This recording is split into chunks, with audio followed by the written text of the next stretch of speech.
Welcome back, Sarah. Thank you.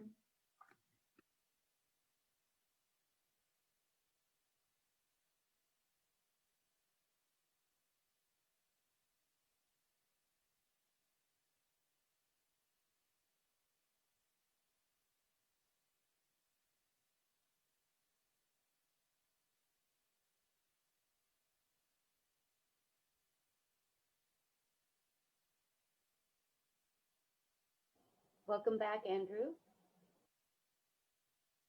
Thank you.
Andrew, did you want to be screen sharing now, or did you want to wait until the invocation?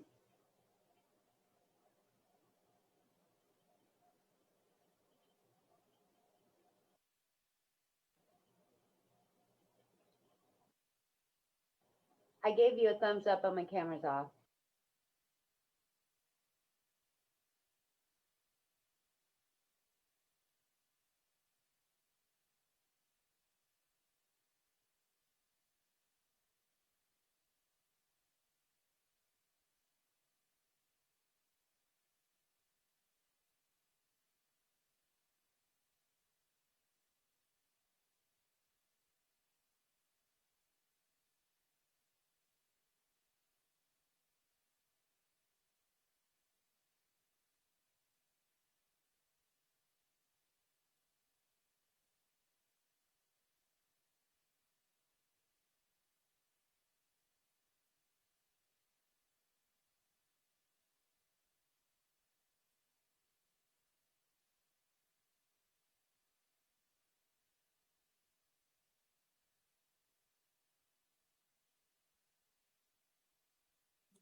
Rhonda, can you still hear us?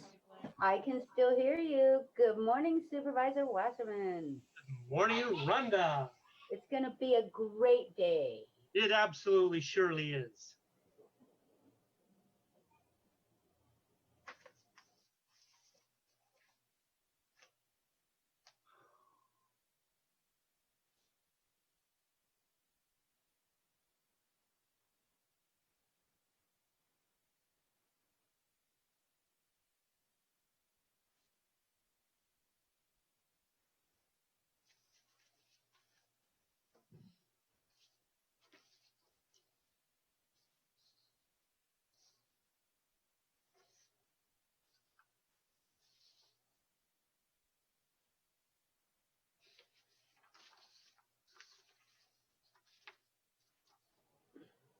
Good morning, Supervisor Cortese.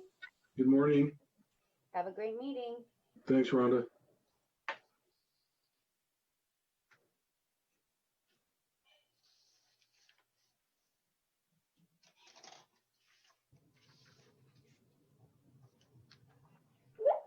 Good morning, Supervisor Semidian.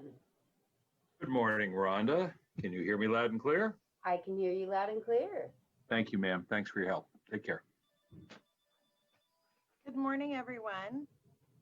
I'm going to call to order our board meeting for September 22nd. And I'm going to begin by asking our clerk to take the roll. Supervisor Ellenberg. I'm here. Thank you. Supervisor Simidian. Here. Supervisor Cortezi. Here. Vice President Wasserman. Here.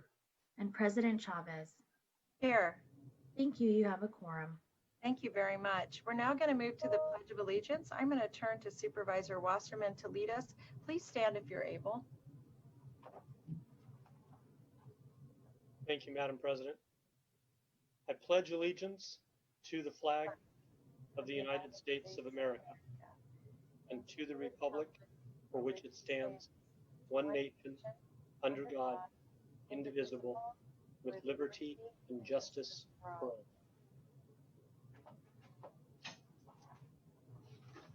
Thank you, Supervisor Wasserman. Pleasure. I'm now going to turn to Supervisor Simidian to introduce the invocator. Thank you very much, Madam President. It gives me great pleasure this morning to introduce a pair of invocators. We have both Sarah Ott and Ane Nagarajan from St. Francis High School in Mountain View. And if we could ask the clerk to let both Sarah and Ane in, that would allow us to proceed with the invocation. And again, my thanks to them and to St. Francis for facilitating the invocation this morning. Supervisor, they are both with us now. Thank you.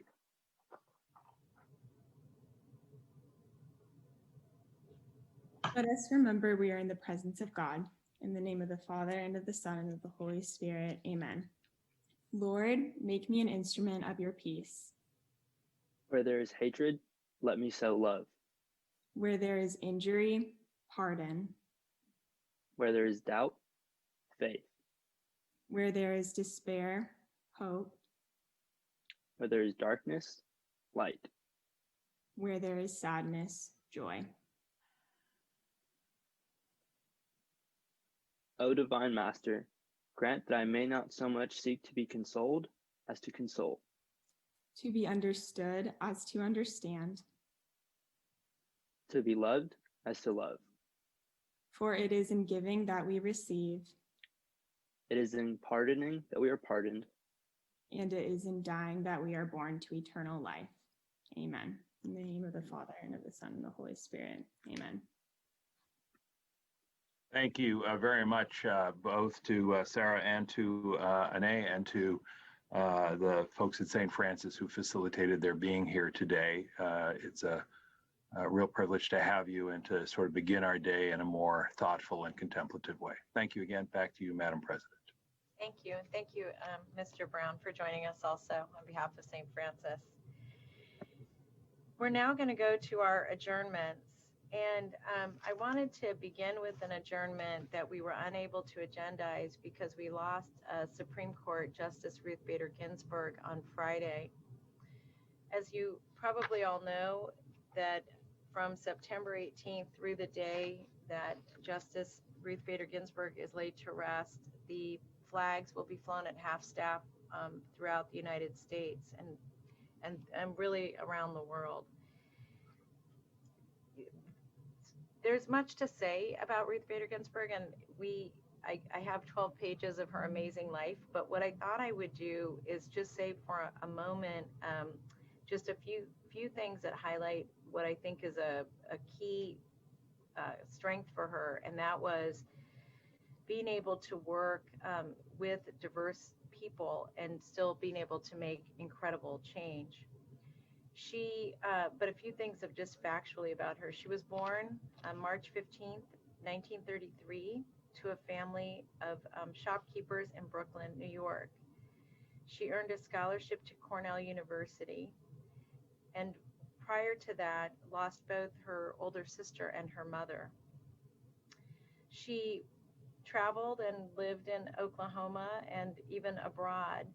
And during that time, she experienced a number of experiences with sex discrimination. She was not offered jobs either because she was a mother, a woman, or was married.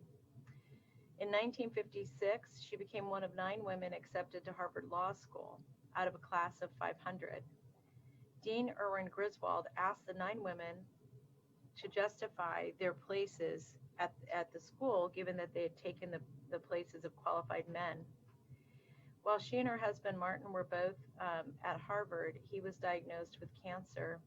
He underwent radiation treatment and was rarely able to attend class. During the year of her husband's illness, he was only able to eat late at night. After that, he would dictate his senior class paper to her. At about 2 a.m., he would go back to sleep, and then Ruth would take out her books and prepare for her classes the next day. When her husband took a job as a tax lawyer in New York, Ruth asked Harvard officials if she could spend her final year at Columbia and still receive a Harvard degree. The request was denied, so she transferred and received a Columbia degree, graduating tying for top of her class. This is a part of the fabled story that she received no offers for law firms after her graduation. Devoted to the moment to end gender discrimination, she became the movement's legal mastermind. She had a number of successful cases in front of the U.S. Supreme Court. She won 4 of her 5 cases. And she began this journey in 1971, making her first successful argument before the Supreme Court. She got an all-male court to agree with Ruth, that marking the first time the court struck down a state law because it discriminated based on gender. After listening this weekend to a number of folks who worked for her, it appears that she was thoughtful and chose every word as carefully as she could, and planning and executing a bigger plan step by step. In 1980, President Jimmy Carter named Ruth Bader Ginsburg to the United States Court of Appeals, and in 1993, President Bill Clinton nominated her for the U.S. Supreme Court. She was only the second woman to serve on that court. After Justice Sandra Day O'Connor retired in 2006, Justice Ginsburg began to dissent more and more often and more assertively, her most passionate dissents coming in women's rights cases and cases that affected minorities. In the Lilly Ledbetter versus Goodyear case, her dissent called on Congress to pass legislation to fix an obstacle to justice for victims of discrimination, and it worked. On January 29, 2009, the Lilly Ledbetter Fair Pay Act was the first bill that President Obama signed into law. She viewed her dissents as an opportunity to persuade future courts. And this is a quote from her: "Some of my favorite opinions are dissenting opinions. I will not live to see what becomes of them, but I remain hopeful." Justice Ginsburg knew how important her work was, and she kept an incredibly grueling schedule, even through 5 bouts of cancer. She will be missed, I'm sure, in the court, but also in the court of public opinion. I now wanted to turn it over to my colleague, Susan Ellenberg, to see if she had any comments. Thank you, President Chavez, for making time to honor this very great and impactful and powerful woman who has left us. I appreciate your giving sort of a chronology. I'd like to share just a couple of thoughts. One is the significance of her dissents. Ultimately, I Dissent became a meme, and while she was so successful with so much of her litigation and made such a strong impact, particularly on the lives of women and families, it was her dissents that I think catapulted her into a very public place of character, of being understood for whether she is on the quote winning side or the losing side of an issue. She always did what she thought was the right side, and she made no bones about it. And I believe that it is that character and tenacity that led to her becoming a cultural icon and phenomenon. Notorious RBG wasn't simply because of her success as a Supreme Court justice, but because of her influence, her commitment to justice across the country. And I want to share just 2 quick notes that I feel tied to Justice Ginsburg because we are of the same faith tradition. And Justice Ginsburg died on the eve of Rosh Hashanah, which is the Jewish New Year. And there's a belief that only the most righteous will die on this evening. Every year, a certain number of people live and die. And to have held on, religiously, to have God kept her here till the very last second of that year because we needed her is a really auspicious way to go out, which is also so well deserving. And the last thing I want to share, because I also say this at the end of every adjournment I make, is may her memory or may his memory be for a blessing.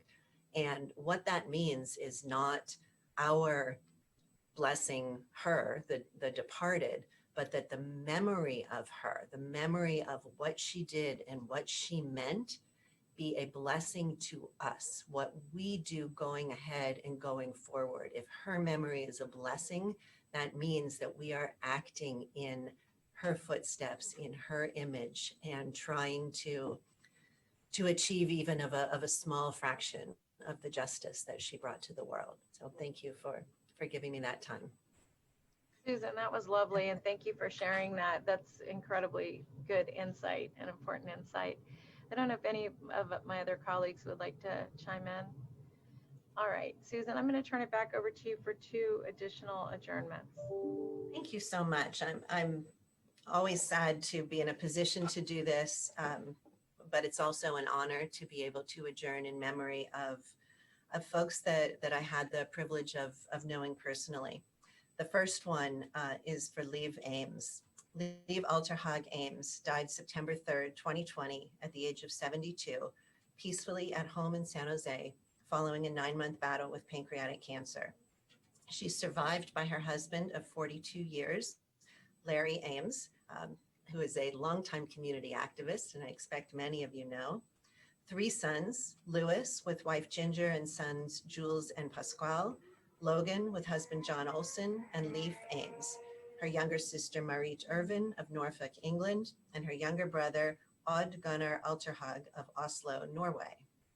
Liv was born December 5th, 1947 to Odd and Ingrid Alterhag in Mo i Rana, Norway, about 20 miles south of the Arctic Circle. It was so cold there that, according to family lore, her father's hat froze to the table in the nursery when he went to see his baby daughter. After a couple of months, the family moved to Stjordal, where both Odd and Ingrid worked for the state telephone company.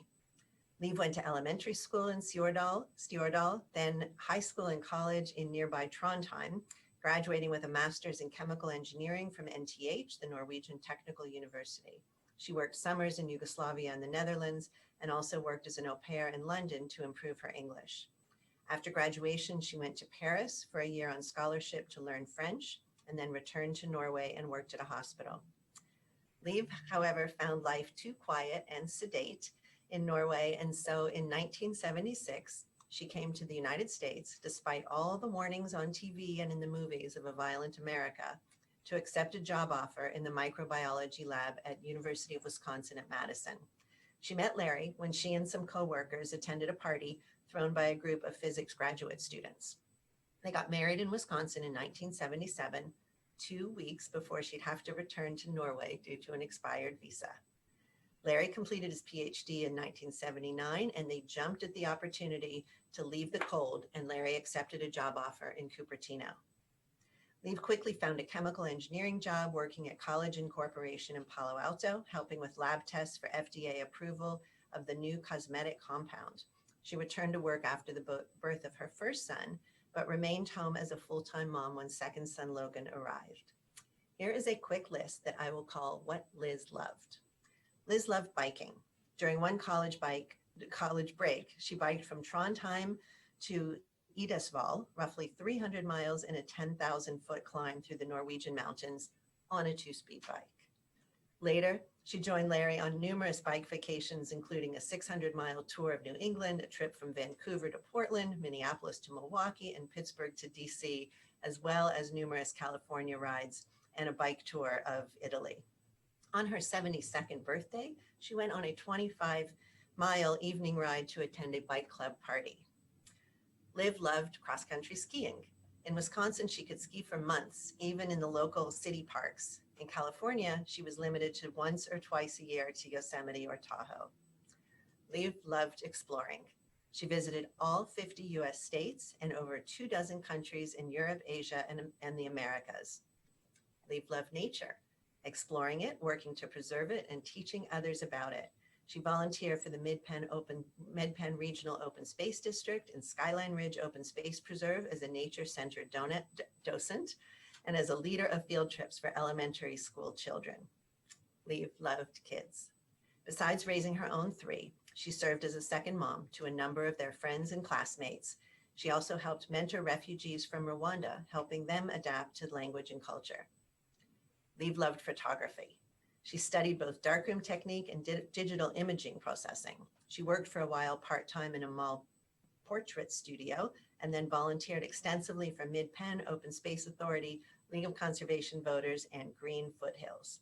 She took many of the photos for the book Touring Willow Glen, 10 Walking Loops, and gave an invitational one-person show at the 2009 dedication of the Joyce Ellington Branch Library. And of course, Liv loved her family. She loved much and was much loved.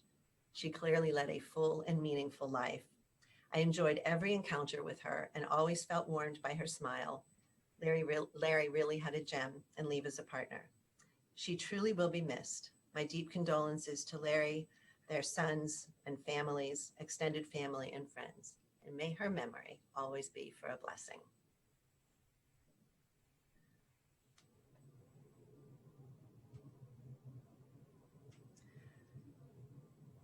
My second adjournment today is in memory of Vincent P. Flores. Vince Flores died last week, suddenly, unexpectedly, and heartbreakingly. He was a founder of Orchard City Indivisible, and along with his daughter, Celeste Walker, and business partner Mara Privet, actively chaired that organization literally until the day of his death. Vince was in so many ways the soul of OCI.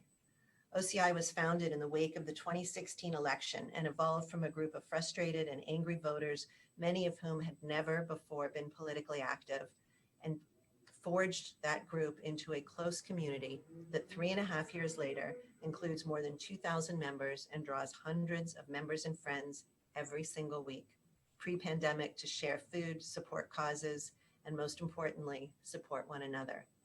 Since the beginning of the shelter in place, they've shifted largely to virtual meetings, but haven't lost their strong connection and commitment to community. OCI's community extends beyond activism, as did Vince's heart. These folks take care of one another in sickness and in health, in good times and in bad. OCI reflected Vince's values, and he built an incredible community in his image. Vincent P. Flores was born and raised in the Santa Cruz Mountains and spent most of his life and career as a studio and touring musician. The moment he hung up his touring boots, he turned his attention to culinary arts and became a master chocolatier. Snake and Butterfly in Campbell quickly became a destination not only for exquisite truffles, gelato, lavender lattes, and snarky message-bearing mugs, but for conversation, sign making, protest planning, and getting a big hug when that was what was needed, from Mara, Celeste, Vince, or whoever was working that shift. Throughout his entire life, Vince was a staunch activist, a talented musician and chef, and a loyal and loving family member and friend. Those who knew him cite his kindness, honesty, and snarky humor as unmistakable trademarks. He was as grumpy as he was caring, and he was very, very caring. So many people, more than he ever would have admitted, have been profoundly influenced by Vince's compassion, determination, and dedication to doing right. He was an activist longer than many of the OCI community members have been alive, protesting war, poverty, and injustice, both at home and abroad. In addition to his devotion to Orchard City Indivisible, Vince cared very much about the Poor People's Campaign, the organization formed to continue Martin Luther King Jr.'s work. He is survived by his mother, Lucretia, his wife, Maria, his children, Celeste and her partner, Daniel, and William and his partner, Raquel, his grandchildren, Dylan, Parker, and Lorenzo, his 4 siblings, Ron, Diane, Linda, and Lisa, and too many friends and relatives to count. Vince leaves behind a legacy of compassion, activism, and the strong conviction that we are all responsible for one another. He is already deeply missed, and I extend my condolences to his bereaved family and many, many friends, and may his memory be for a blessing. Thank you, Susan, and thank you for taking leadership on both of these. And to Larry and Celeste and your families, you know, our hearts go out to you, and we're really grateful for the contributions that each of your family members made to making this a better place and making the world a better planet and being fierce while they did so. So thank you. And thank you, Susan. We're now going to go to commendations and proclamations. We don't have any for presentation today, but we're going to do one item, and this is item 6, and we'll then go to public comment. So if you're interested in speaking at public comment, this would be the time to start to raise your blue hand. On item 6, September is Fetal Alcohol Spectrum Disorder, or FASD, Awareness Month, and the county's collaborative approached my office and requested that we use this opportunity to raise awareness about this. Alcohol use during pregnancy can cause fetal alcohol spectrum disorder, which are physical, behavioral, and intellectual disabilities that last a lifetime. However, most people with this disorder appear as though they've none of those challenges. And the good news is that FASD is preventable and treatable. My colleagues will recall that in October of last year, we approved staff's recommended strategies and work plan to address this problem countywide. This body of work commenced and moved through the reentry network and was spearheaded by Miguel Marquez and the FASD Collaborative. They will report on their progress to the reentry network in December. In lieu of the presentation, the collaborative requested that we play this short informational video. It was produced in Spain, which depicts the dangers and the lifelong consequences of if alcohol enters the baby's brain in utero. So I'll ask if the clerk could cue that up.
Thank you very much. That was very informative, and I'll just ask if my colleagues are comfortable. That would be a great thing for us to post on social medias and in our newsletter. So thank you very much. And I do really want to thank the collaborative that brought this to us and really asked the county to pay attention to it. And I want to again thank Miguel Marquez for shepherding that for us. Thank you. We're going to now move to item 7, and this is public comment. And this is an opportunity to speak to an item that is not on the agenda today, but within the purview of the Board of Supervisors. if you do speak to an item that's on the agenda, I'm going to ask that this be the only time you do that so that we can be fair with everyone.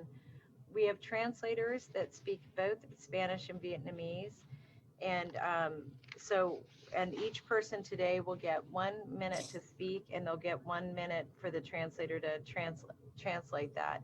So we have Mercedes with us and Fong An, both, so we can translate in Vietnamese and Spanish today. I will ask the clerk to start calling on speakers and to let them know a few speakers in advance that you're calling them so people can be ready on their phones.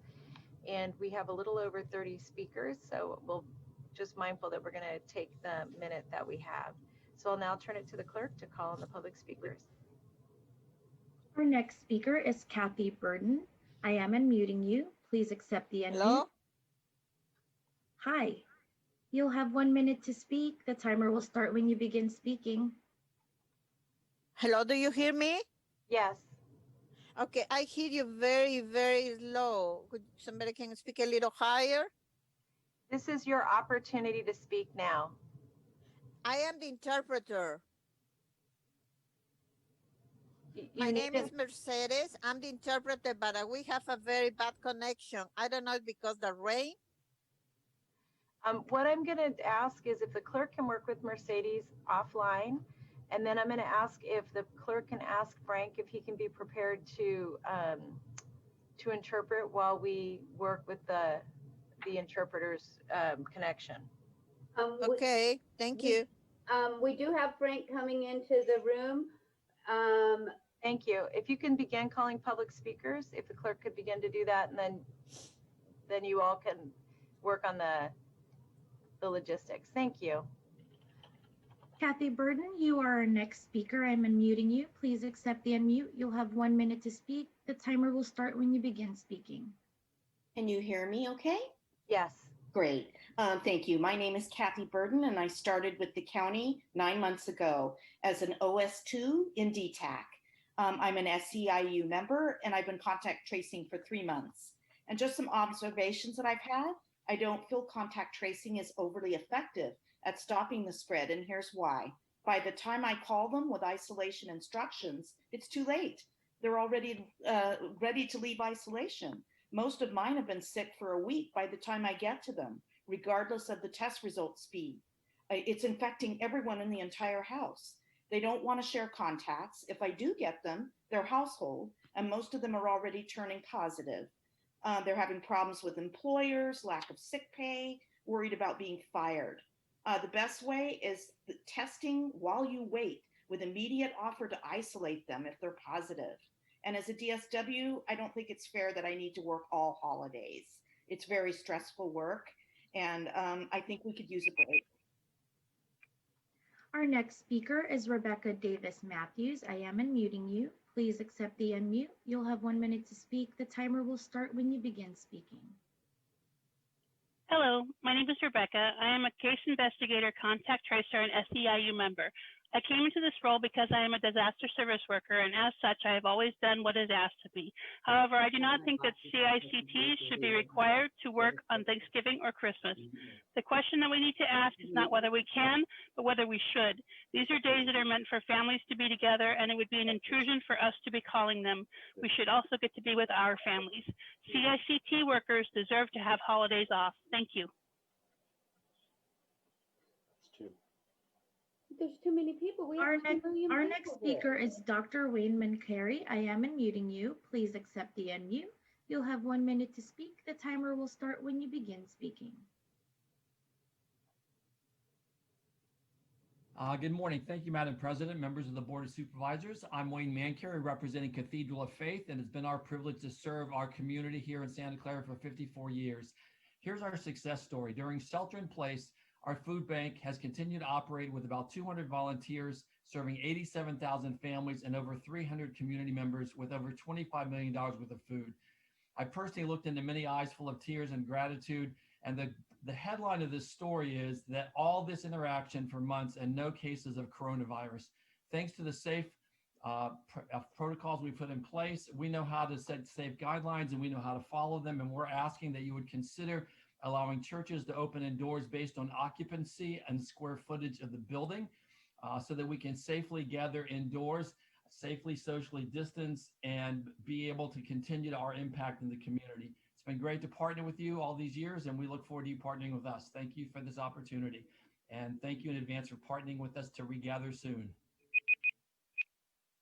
Our next speaker is Ron Gasparinetti. I am unmuting you. Please accept the unmute. You will have 1 minute to speak. The timer will start when you begin speaking. Good morning. I'm an employee of City Lights Theater Company in San Jose and a resident of Palo Alto for the past 15 years. The closure of my theater company and theater companies across Santa Clara County has had a devastating effect on the livelihoods of many of my colleagues. Their salaries pre-pandemic afforded them barely enough to live in the Bay Area. Now, most of them have lost 100% of their income. 7 months of dashed expectations of our theater's reopening has created a dilemma. We are now in the midst of a great exodus of highly talented people from not only this county, but the entire region. This is not a future event that we wring our hands worrying about. This is happening now. I supervise 3 other employees. One will be leaving by year's end. Another will follow soon after. It's only a matter of time before the third will take the same route. The drain of these talented people from the Bay Area is going to create quite a conundrum when the theaters are allowed to reopen. Your experience when you go to see a show will be well diminished, as those who create the beautiful costumes, build and paint eye-popping scenery, and run the mechanics of operating a show will be long gone. I am by no means a health expert. Our next speaker is Tim Lundy. I am unmuting you. Please accept the unmute. You'll have 1 minute to speak. The timer will start when you begin speaking. Thank you. I appreciate the opportunity to address you. My name is Tim Lundy, Senior Pastor at Venture Christian Church in Los Gatos. Pre-pandemic, we had an attendance of around 3,000. From the beginning, we've sought to partner with our county for the care of our people and the care of our community. To that end, people in our church have donated over $300,000 to COVID relief, and we've used that money primarily to help individual families. Every week I hear stories of those who are under the impact, and as those stories are growing, it's people that are mentally and socially impacted. On August 14th, the CDC issued a study that I'd encourage you to read. It says US adults report considerably elevated adverse mental health conditions associated with COVID-19.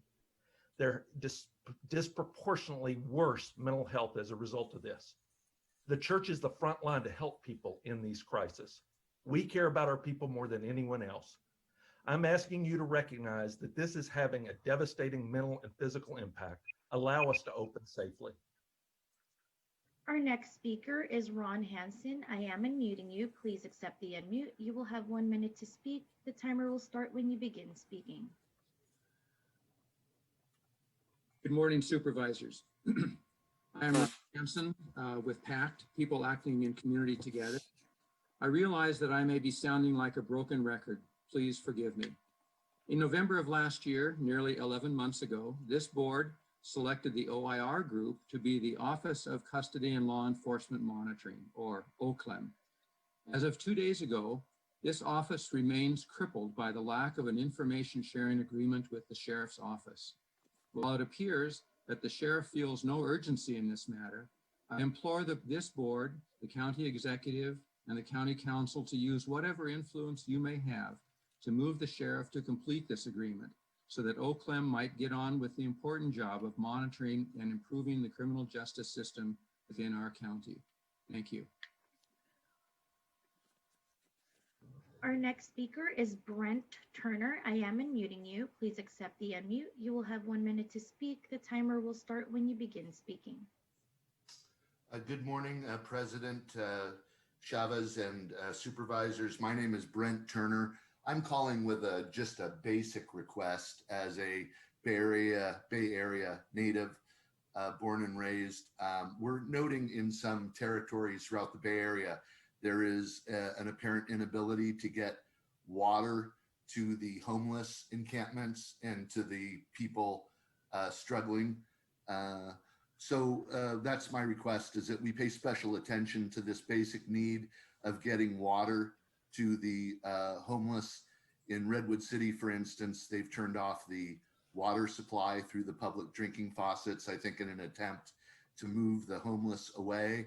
And we think that's inhumane.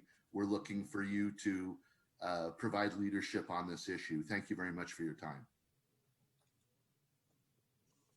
Our next speaker is David Canistrossi. I am unmuting you. Please accept the unmute. You will have 1 minute to speak. The timer will start when you begin speaking. Good morning. I'm David Canistrossi, Gateway City Church. We're a multi-site congregation of about 2,000 people.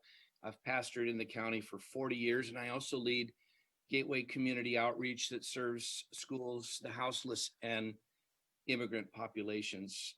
Churches now need a way to safely reopen indoors on a percentage of capacity basis. This is being done safely in other places with disinfection, masks, and social distancing, as we pledge always to do. We'd like you to act quickly on behalf of faith communities because many are facing a serious existential crisis. Churches don't lack oftentimes the resources to continue without in-person gatherings, and many churches will be forced to choose between compliance and ruin. We're asking for an immediate pathway to safe in-person gatherings by November the 1st so that we can continue. Our next speaker is Ashley Stranges. I am unmuting you. Please accept the unmute. You will have 1 minute to speak. The timer will start when you begin speaking. Good morning. My name is Ashley, and for almost 15 years, I have been a part of the Kyoto Palace family. As hard as we try to adapt to our new normal, we are losing the battle. For over 40 years, we have been the location to countless birthdays, special occasions, graduations. We are a destination spot. The experience is what drives our business. On top of the struggles restaurants are enduring, our style of dining has debilitated us through this pandemic. Since the beginning of shelter in place, restaurants have remained open, fully trained and up to date on the precautions we must take and adhere to. We know the seriousness of following the CDC and SCC guidelines. We have been entrusted to provide for the community, and now we are being treated as unsafe and most hindered to open. I feel we have a right for a realistic timeline of your plan. If your decision continues to prohibit indoor dining, please let us know so we can stop the bleeding and close. Thank you. Have a good day. Our next speaker is Daniel Brooks. I am unmuting you. Please accept the unmute. You will have 1 minute to speak. The timer will start when you begin speaking. Hi, good morning, friends. My name is Daniel Brooks, and I'm a member of the CICT program and a member of SCIU Local 521. I'm a proud member of the CICT program, and I have a suggestion to make the program better. I would like a voluntary implementation of a 410 schedule to allow CICT members to work Friday, Saturday, Sunday, and Monday to better reach and conduct interviews of people diagnosed with COVID-19 and to better reach their contacts to stop the spread of COVID-19. I wish everybody a very happy day. Our next speaker is username TSRC. I am unmuting you. Please accept the unmute. You will have 1 minute to speak. The timer will start when you begin speaking. Thank you. This is Peter Toriano. I am speaking from Immaculate Heart of Mary Oratory at Five Wounds Church, and I would like to address the discrepancy between businesses that can conduct their business indoors and the church, which has to conduct its business and gatherings outdoors. I'd like to join with Mr. Canistrosi's comments. I agree with them completely, but even outdoors, it was a health problem with the smoke, air quality, high summer heat, and now it's beginning to rain. Well, it will start to rain and it will get cold. And I think we can self-monitor within the guidelines quite well and keep everyone healthy. Thank you very much for your time. Our next speaker is Robert Land. I am unmuting you. Please accept the unmute. You will have 1 minute to speak. The timer will start when you begin speaking. Good morning, Board of Supervisors. This is Dr. Robert Land. I'm a psychologist in Santa Clara County. and I'm also a member of the Fetal Alcohol Collaborative. And I just want to thank you for showing that video and speaking up for a very unrecognized population in our county. As a family member of two people that have fetal alcohol spectrum disorder, I have definitely experienced how debilitating the disorder can be, as well as the impact of it not being recognized. You know, your focus on this helps to improve that situation and helps to help these individuals, be they in our jail system, social services, et cetera. So I just want to thank you for taking the time to show that video and focusing on this issue. Our next speaker is Westgate Church. I am unmuting you. Please accept the unmute. You'll have 1 minute to speak. The timer will start when you begin speaking. Hi, I am Finney Abraham, one of the pastors at Westgate Church. We have over 3,000 members in our congregation who are in touch with us daily about the safe reopening of our economy and the safe regathering of our church. As many of you know, we're deeply involved with the community, working with those who are needy and marginalized. And I thank you for that video today. We work with folks who are in several rehabilitation centers and other places to help them out. We're concerned that when winter hits, that we will not be able to meaningfully engage with our congregants in worship.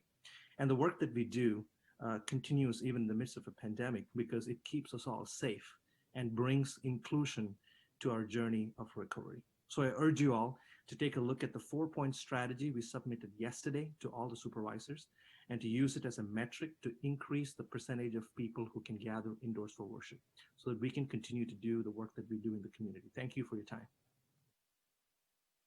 Our next speaker is Paul Taylor. I am unmuting you. Please accept the unmute. You will have 1 minute to speak. The timer will start when you begin speaking. Hello, and thanks for hearing us. My name is Paul Taylor. I'm a pastor at Peninsula Bible Church in Palo Alto. We're a congregation of over 1,000 people. We've been operating here for over 70 years. Along with some of the other faith leaders on the call, we're concerned about the inability to regather. We have a recovery ministry in our church. We feed homeless veterans. We operate a shower center 4 days per week, and we've recently upgraded our kitchen at a cost of over $100,000 to be a full commercial kitchen, mostly for the sake of increasing our community food service. We're really concerned with winter coming that our ability to serve the community will be drastically reduced. We're concerned about the mental health of our congregation and the homeless in our community. And we're confident that with some of the proposals that Westgate Church has made, we could meet safely indoors with all the appropriate protocols in our worship center. Thanks for your time. Our next speaker is Tanya Nemsick. I am unmuting you. Please accept the unmute. You will have 1 minute to speak. The timer will start when you begin speaking.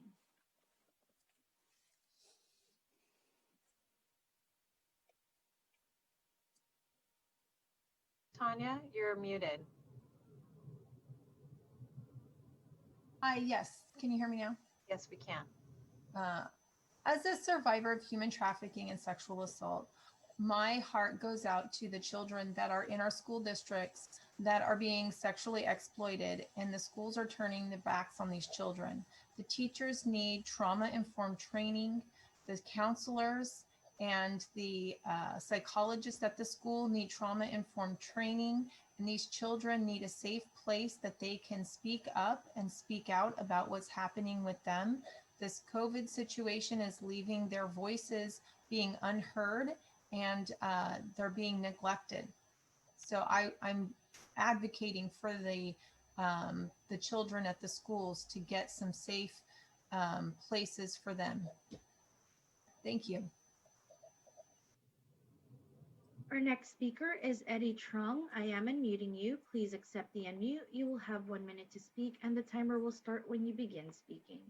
Good morning, President Chavez, members of the Board of Supervisors. My name is Eddie Trung, Director of Government Relations at the Silicon Valley Organization. We're the region's Chamber of Commerce, representing the interests of over 1,200 businesses throughout the region. I just want to say, first and foremost, we urge the County Board of Supervisors to push for a safe reopening of the economy. In particular, you've heard many stories numerous stories from the many pastors who have spoken already and the small businesses that are just simply dying out here.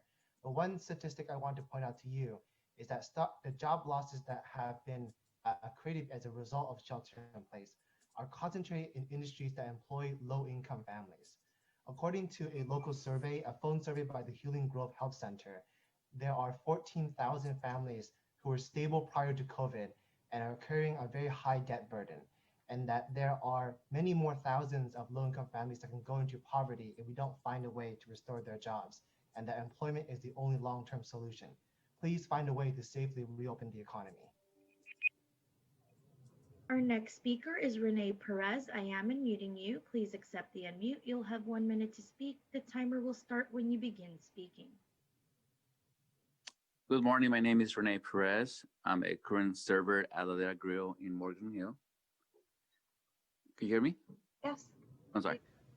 So I've been at Ladera Grill for the past 9 years, and I'm calling to Santa Clara County to please ask to reopen our indoor dining to the 25% capacity to help, myself and thousands of other servers in the food industry to be able to maintain our financial stability, to provide to our families, and not, have the mental and emotionally distress or worrying every day waking up if we're going to be able to open or have people in our restaurants or be able to serve a table to be able to make our living. So please, I implore to help us stay open safely in Santa Clara County. Thank you. Our next speaker is Nick Gage. I am unmuting you. Please accept the unmute. You'll have 1 minute to speak. The timer will start when you begin speaking.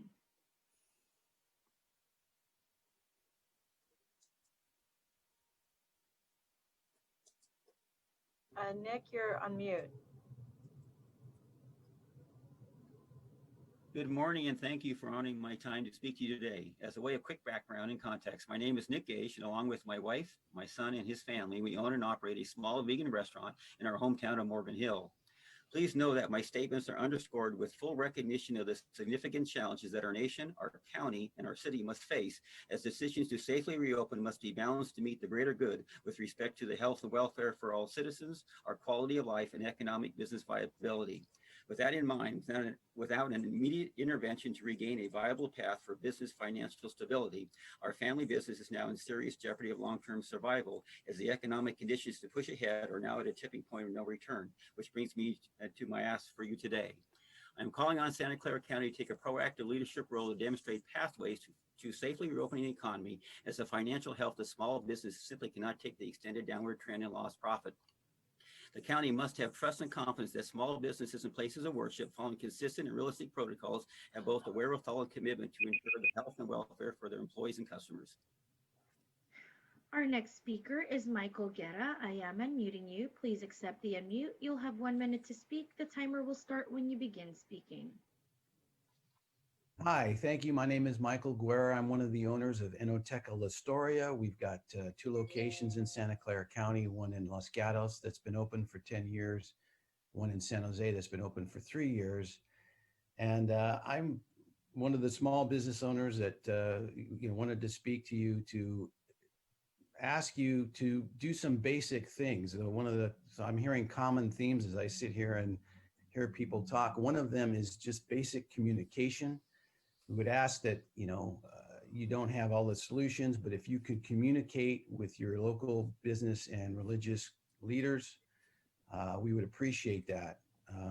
Communicate to us what we need to do to open safely and get that going. The other thing is, we ask that you partner with us. We don't expect you to have all the answers. This is a complicated issue. You have a lot of resources with your, again, business community and religious leaders. Please use us. Our next speaker is Mounzer Mansour. Please accept the unmute. You'll have 1 minute to speak, and the timer will start when you begin speaking. I am Munzer Mansour. My daughter Maya is a state licensed physician. I am retired, and my daughter support me, my wife, and her 6-year-old daughter. 7 months you have closed her salon, and she has no income and she is covered in debt. What did you do? Thank you. Our next speaker is May Surhal. I am unmuting you. Please accept the unmute. You'll have 1 minute to speak, and the timer will start when you begin speaking.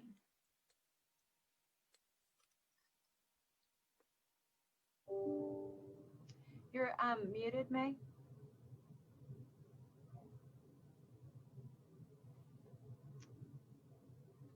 Could you unmute yourself?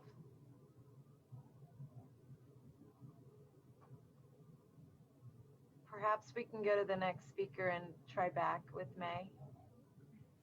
Our next speaker is username Maya. I am unmuting you. Please accept the unmute. You'll have 1 minute to speak. The timer will start when you begin speaking.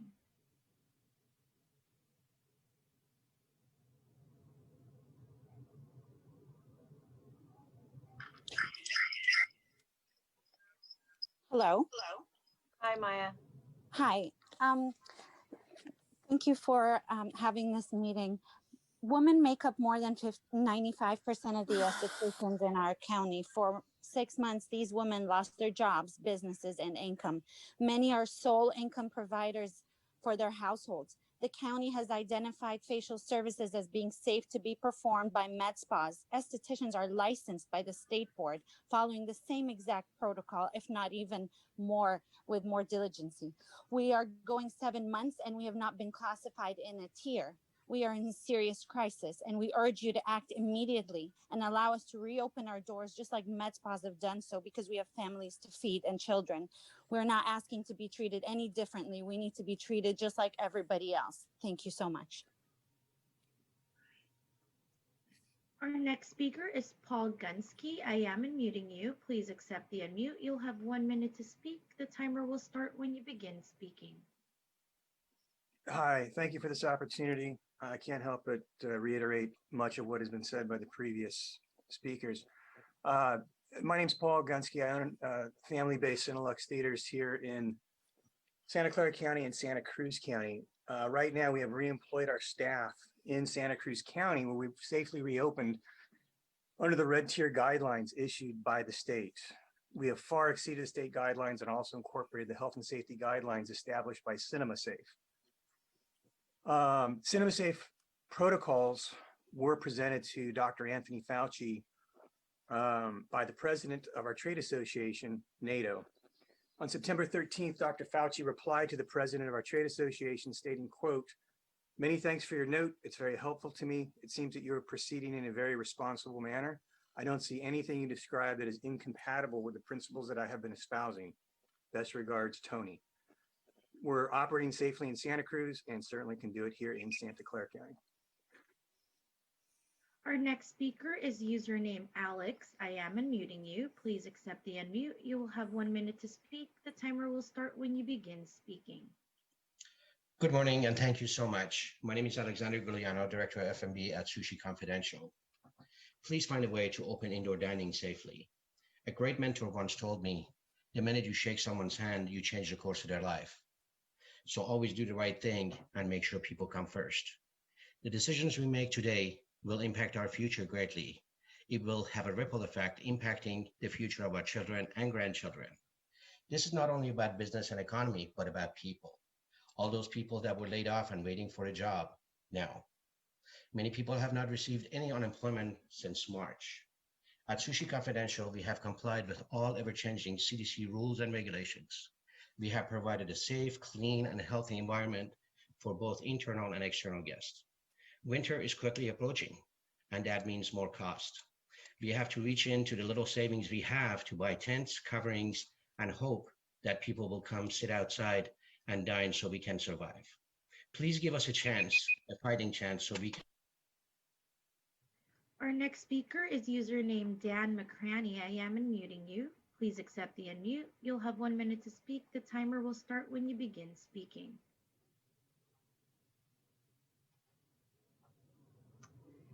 Dan, you're still muted. Great. Can you hear me now? We can. Oh, thank you very much. Good morning, Board of Supervisors. My name is Dan McCraney. I'm the owner of Ladera Grill, a full-service restaurant in Morgan Hill, California. In good times, 2019 times, we employed about 55 people. It's been a struggle for the first 6 months, but beginning the 4th of June, it was a godsend that we were allowed to have outside dining. I was able to have my payroll up to 80% of normal and still only lose about $45,000 a month. However, with winter coming on and with the absence of being able to go inside, we're going to go back to where my employees are going to be. I'll be only funding 10 to 20% of payroll. We simply need to be allowed to safely service our customers indoors. We aggressively comply with all CDC and local COVID-19 regulations, and I think we exemplify what a service business needs to maintain the employee and customer safety in these perilous times. Please consider allowing our Bay Area restaurants to safely open up. Our next speaker is Catherine Page. I am unmuting you. Please accept the unmute. You will have 1 minute to speak. The timer will start when you begin speaking.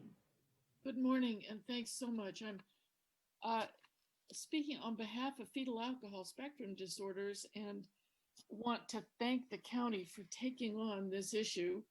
And you may not know that this county is, as far as I'm aware, the only county in the nation that is taking it on as a systemic issue.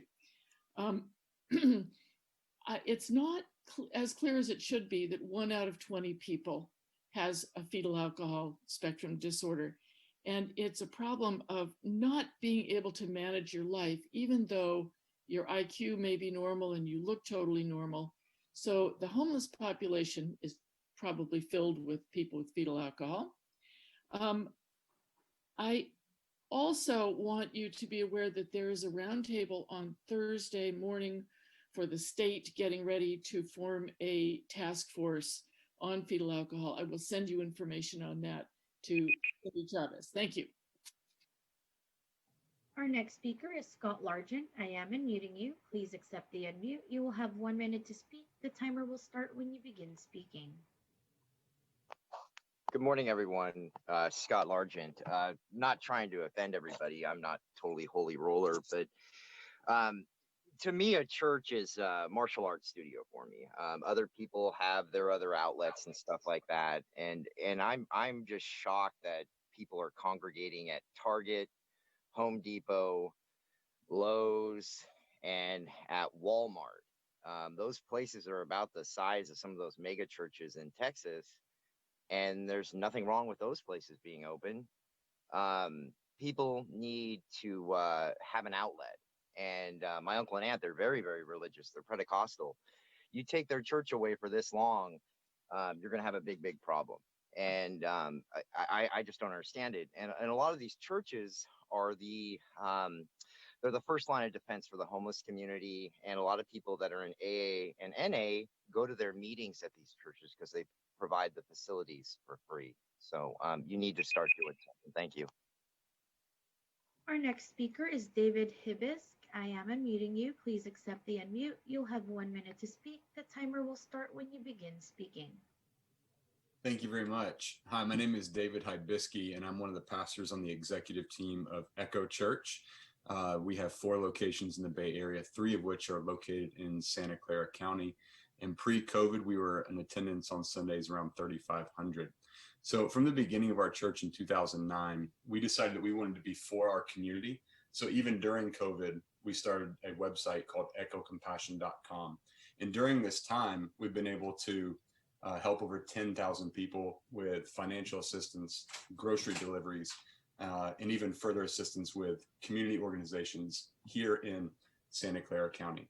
Now, what we're asking is for the county to allow for us to safely gather indoors following the state protocols that have been released so that we can continue to be for our community and help those in our community to continue to make it through this difficult time.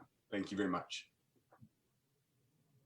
Our next speaker is Dan Orloff. I am unmuting you. Please accept the unmute. You'll have 1 minute to speak. The timer will start when you begin speaking. Thank you. I'm a managing member at Pruneyard Cinemas and Cedar Room in Campbell. Following the shelter-in-place order, we laid off 118 full and part-time employees. There is an egregious lack of communications from the county concerning reopening plans. Some of what we have heard is arbitrary and extraordinarily risk averse. The county needs to have reality-based plans for its businesses. What is the plan for restaurants? What is the plan for cinemas? What is the plan for bars? What is the plan for live music? Many other counties have workable plans. When are we going to have the county's plan?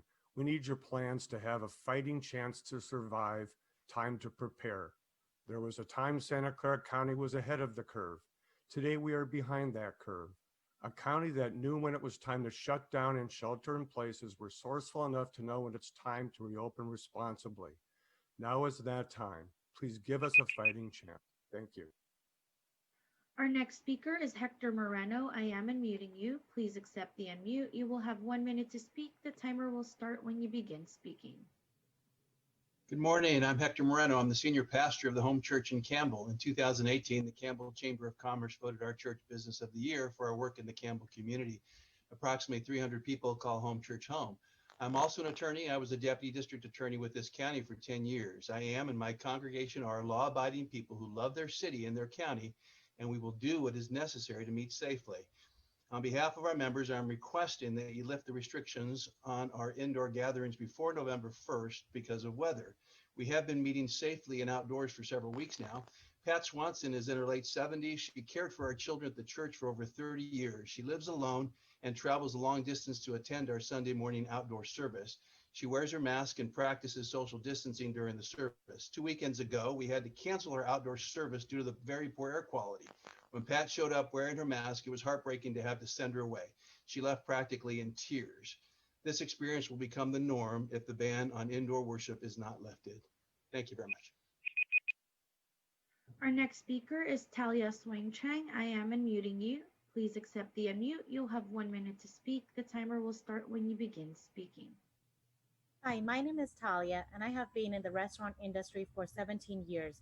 I currently own 3 restaurants in Santa Clara County, one which opened a couple days before the shelter in place, and I had to lay off all those employees. I used to have over 70 employees across 3 locations, and I'm struggling to keep everyone employed.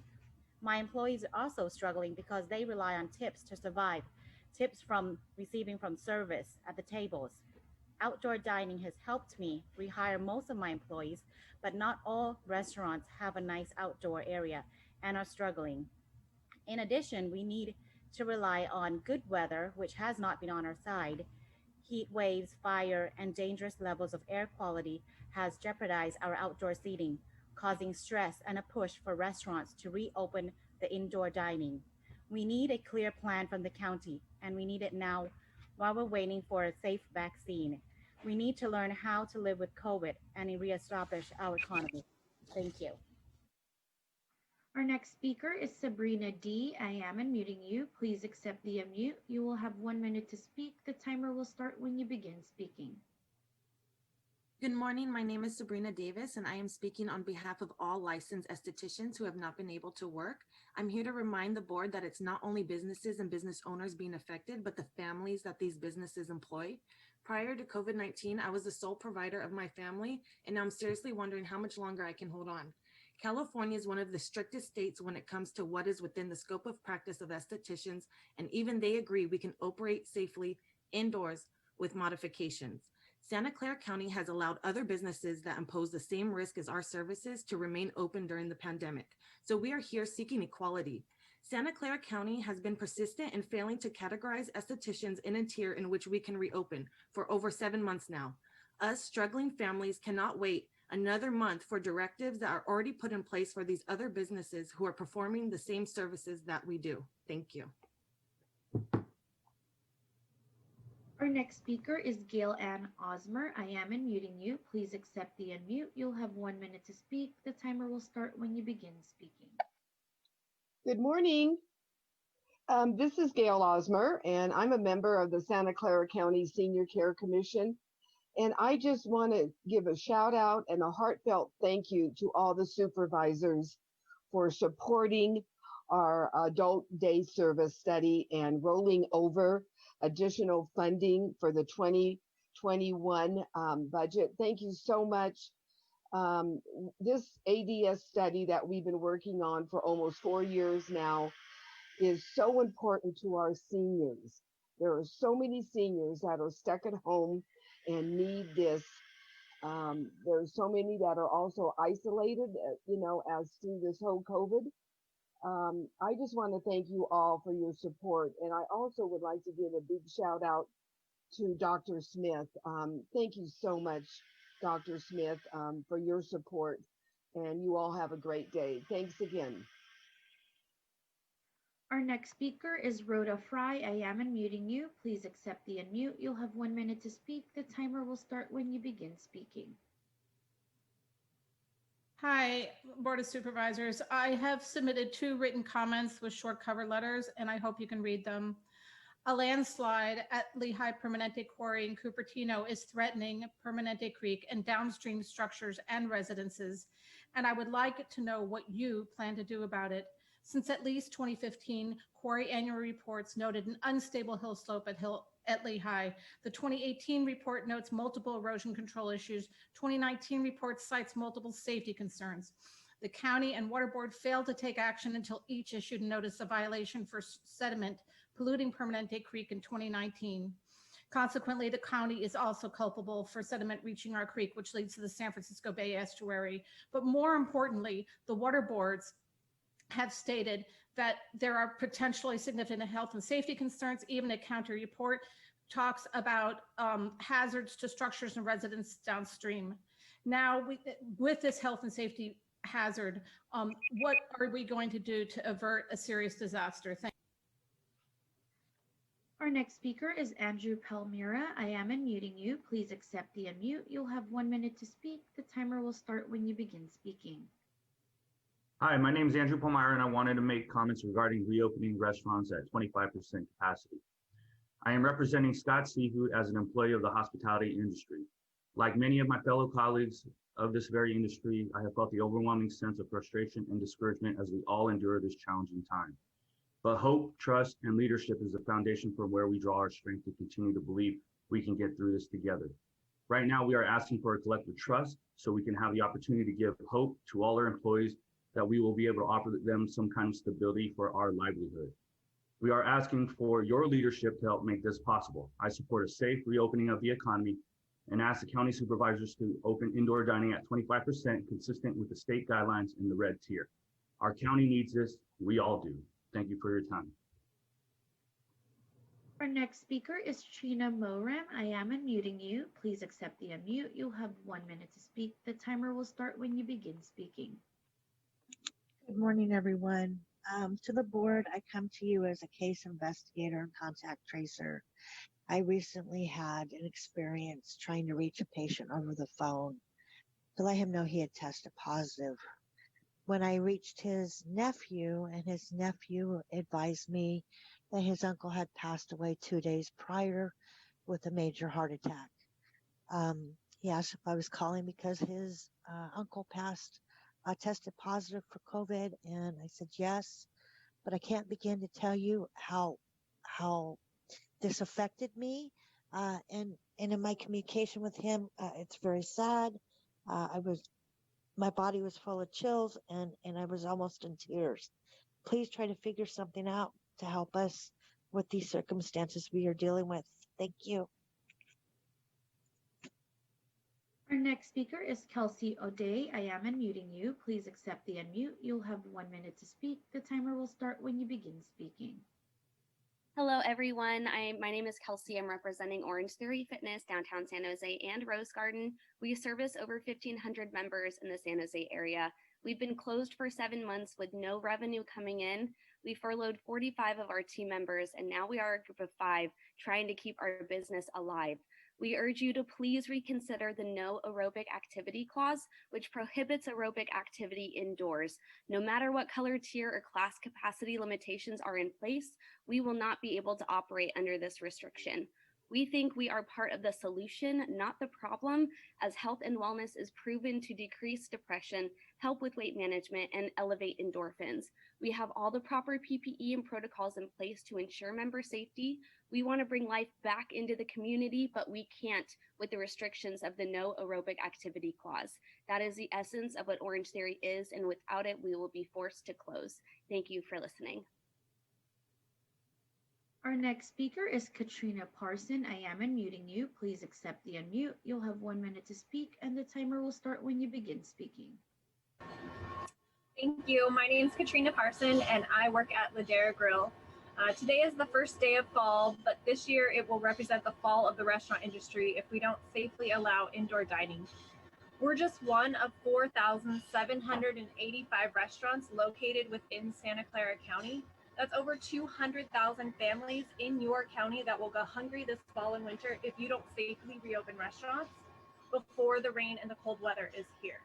Please consider safely reopening our restaurants following CDC and SCC guidelines. Thank you. Our next speaker is Sip Umagtong. I am unmuting you. Please accept the unmute. You'll have 1 minute to speak. The timer will start when you begin speaking.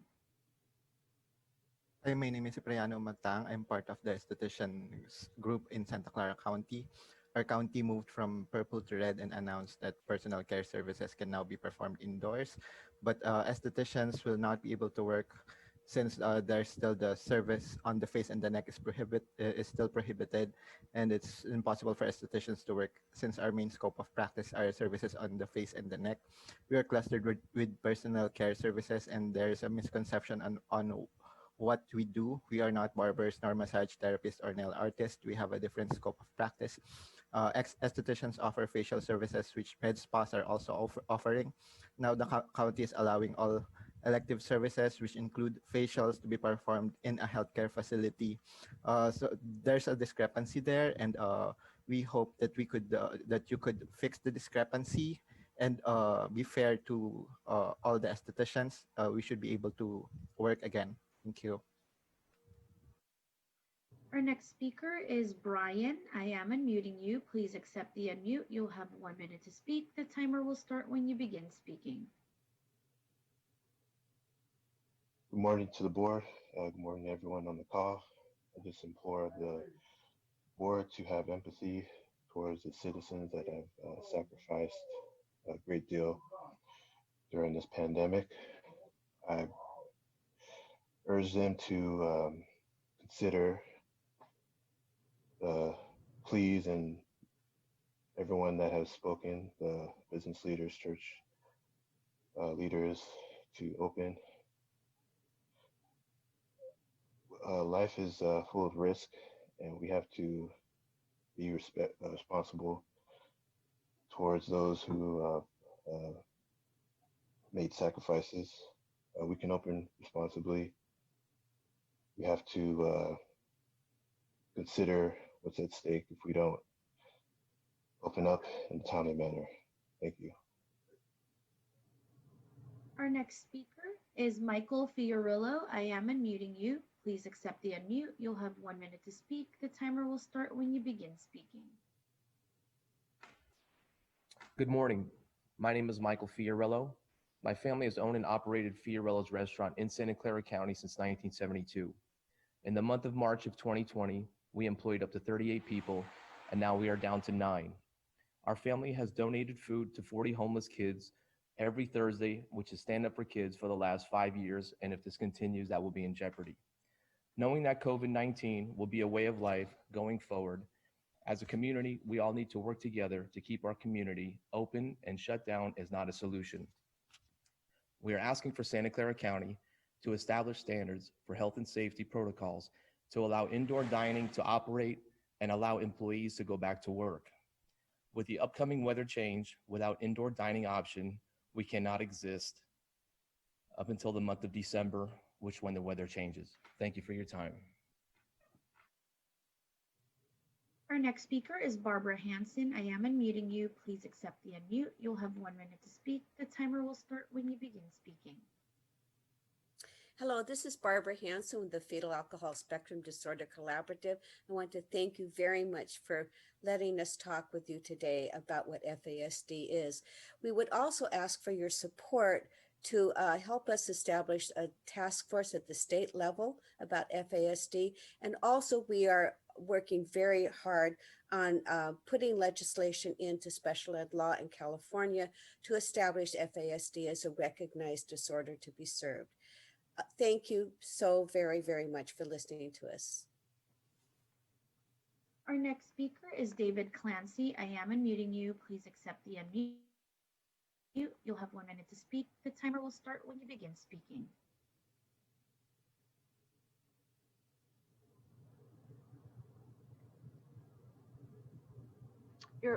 David, we can't hear you.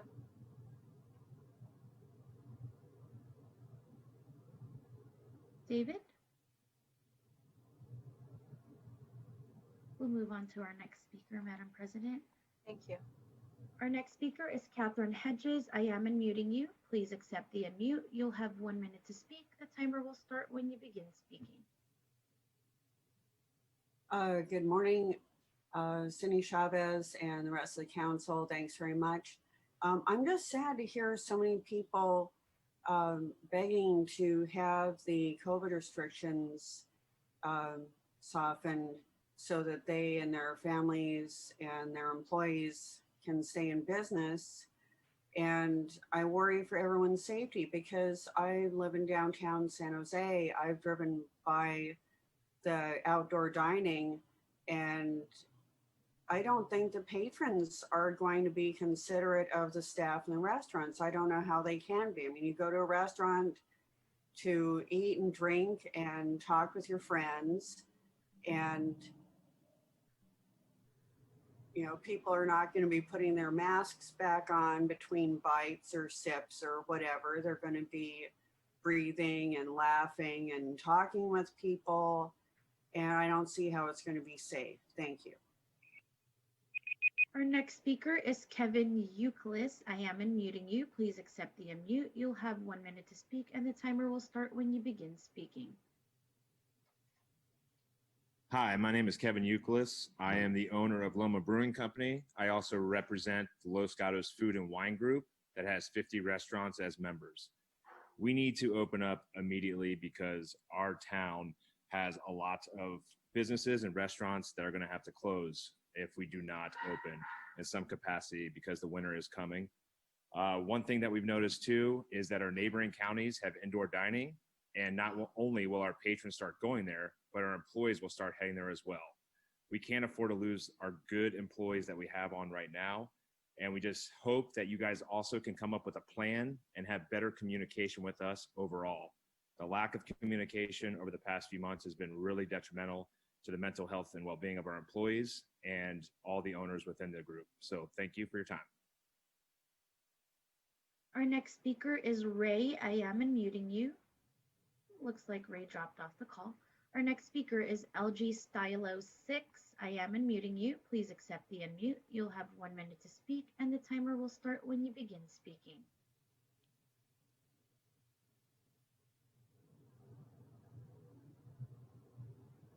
Username LG Stylo 6.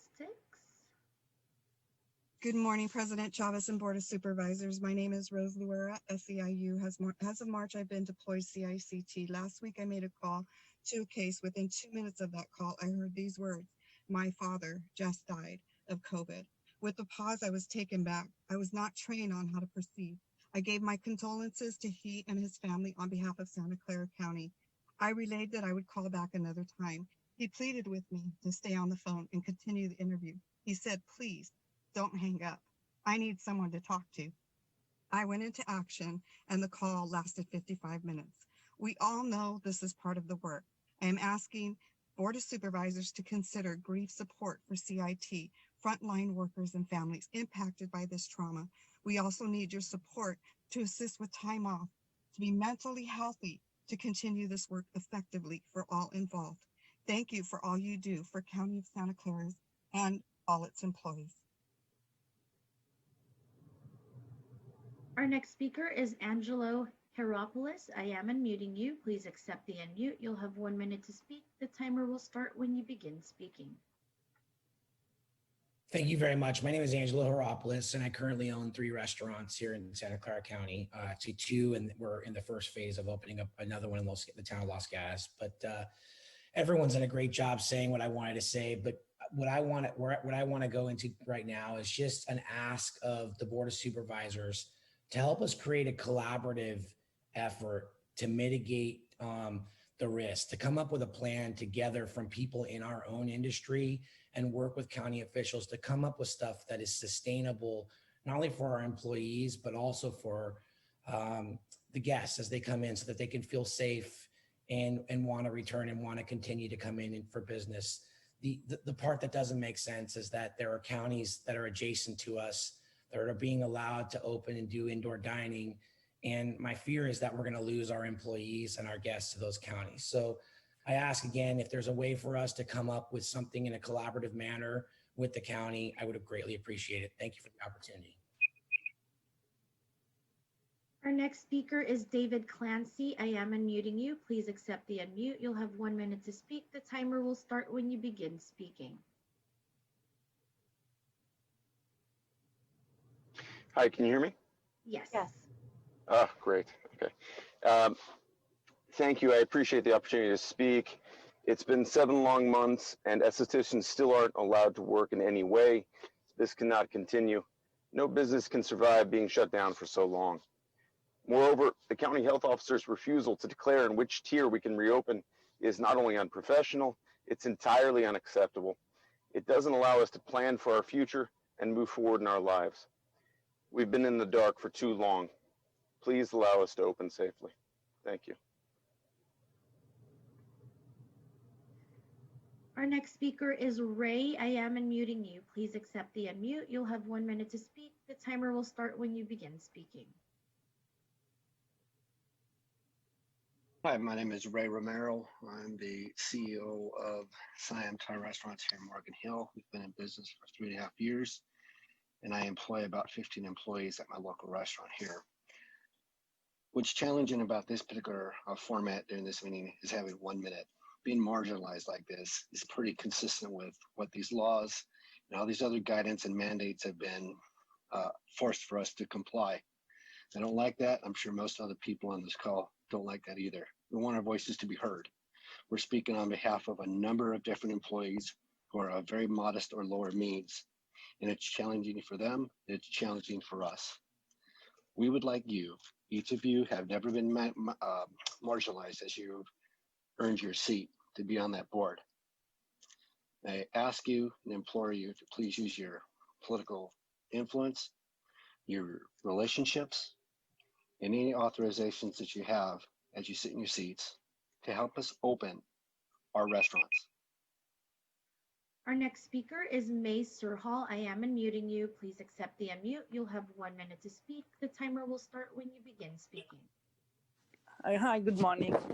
I was in Turkey. I came here on a 12-hour flight.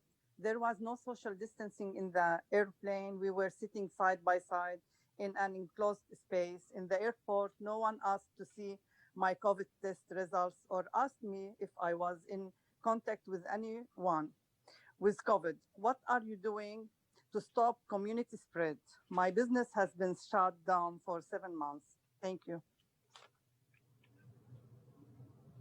Our next speaker is Donna Novi. I am unmuting you. Please accept the unmute. You'll have 1 minute to speak. The timer will start when you begin speaking.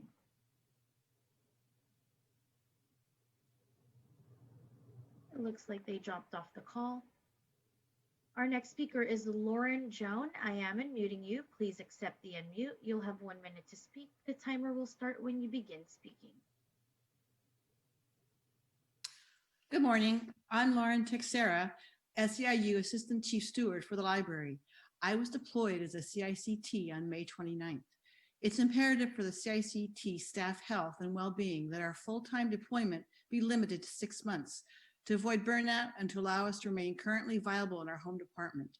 COVID stats announced today were 60 cases on Monday, 31 cases today, and 432 CICT staff, including 300 DSW.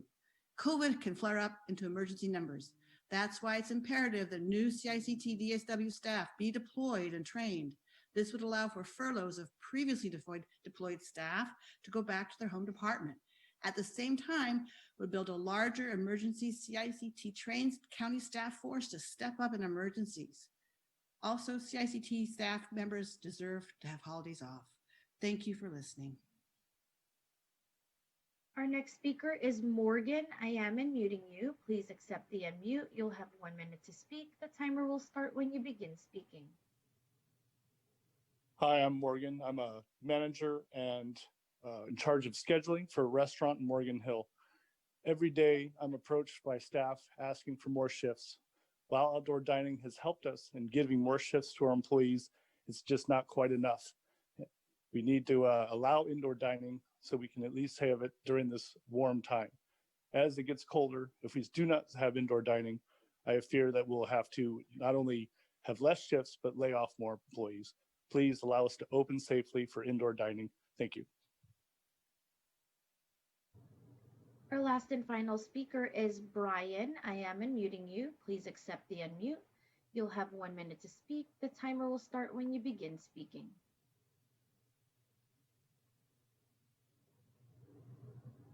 Yes, question I have for the board is, the virus has been here. The first reported virus case was in January of 2020. If the virus is as bad as experts say, then why didn't we shut down sooner? We had antibody tests from Stanford and USC that showed that the virus is more widespread. We should be focusing more on metabolic health, which is what this whole pandemic has been. We need to take appropriate risk management.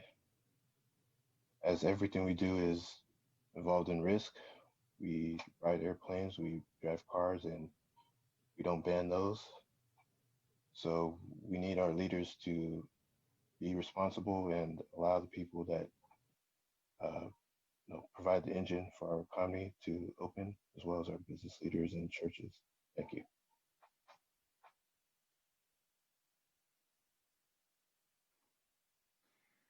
Madam President, we do have a couple more speakers.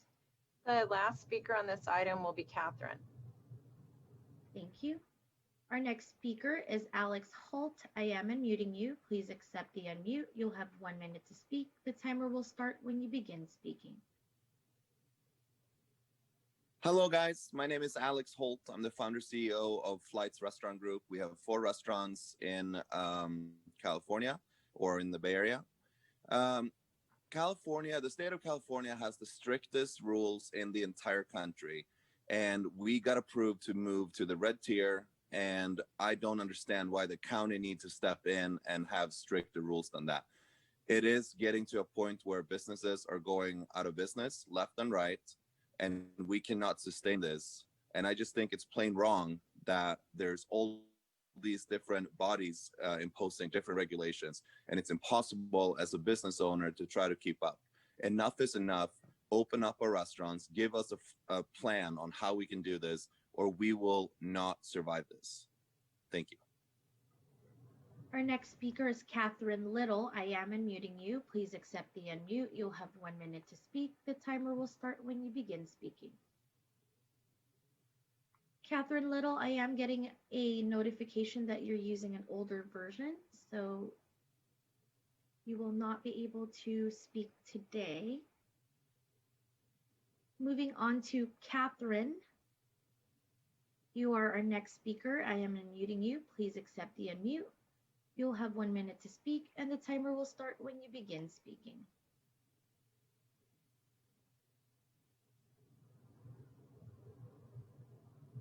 Hi, supervisors. Thanks so much for listening to all of the speakers today. You've heard a lot to consider. I'm an executive director at a Chamber of Commerce here in Los Gatos. It's my job to help all of our local businesses. Right now, I have about 130 restaurants here who are finding themselves at a very critical juncture. I know you can help them. I saw you this morning. with your opening statements. And I know you care a lot about people. I know that you can talk to Dr. Sarah Cody and to Jeff Smith together. Like Angelo actually said, one of the speakers, we can work together to figure out how to open this county safely. One idea to consider: when this pandemic first started, we were in an emergency situation. Now we are just in a crisis that we can manage if we work together. I have faith in you, and I hope you will take all of these speakers' words to heart. Thank you. That concludes our speakers. Thank you very much. I want to thank all of the speakers. I appreciate that was, these were really important issues that were raised, and appreciate all of you being with us today. Some of these issues will be addressed later on the agenda. I do want to remind folks that if, in fact, you participated now, that in order to make sure that we can let everybody participate, that if you want to listen in later today as part of those discussions, to please do so. But I ask that you not speak again so that others who are joining us later can do so during the COVID report. Thank you. I'm going to ask the staff if we can go now to the consent calendar. And I'm going to have the staff, if you wouldn't mind, review the consent calendar. And then I'll go again left to right to take a look from the dais, starting with Susan, to take a look at any changes that you want to make to the consent calendar. So I'll now move that to staff.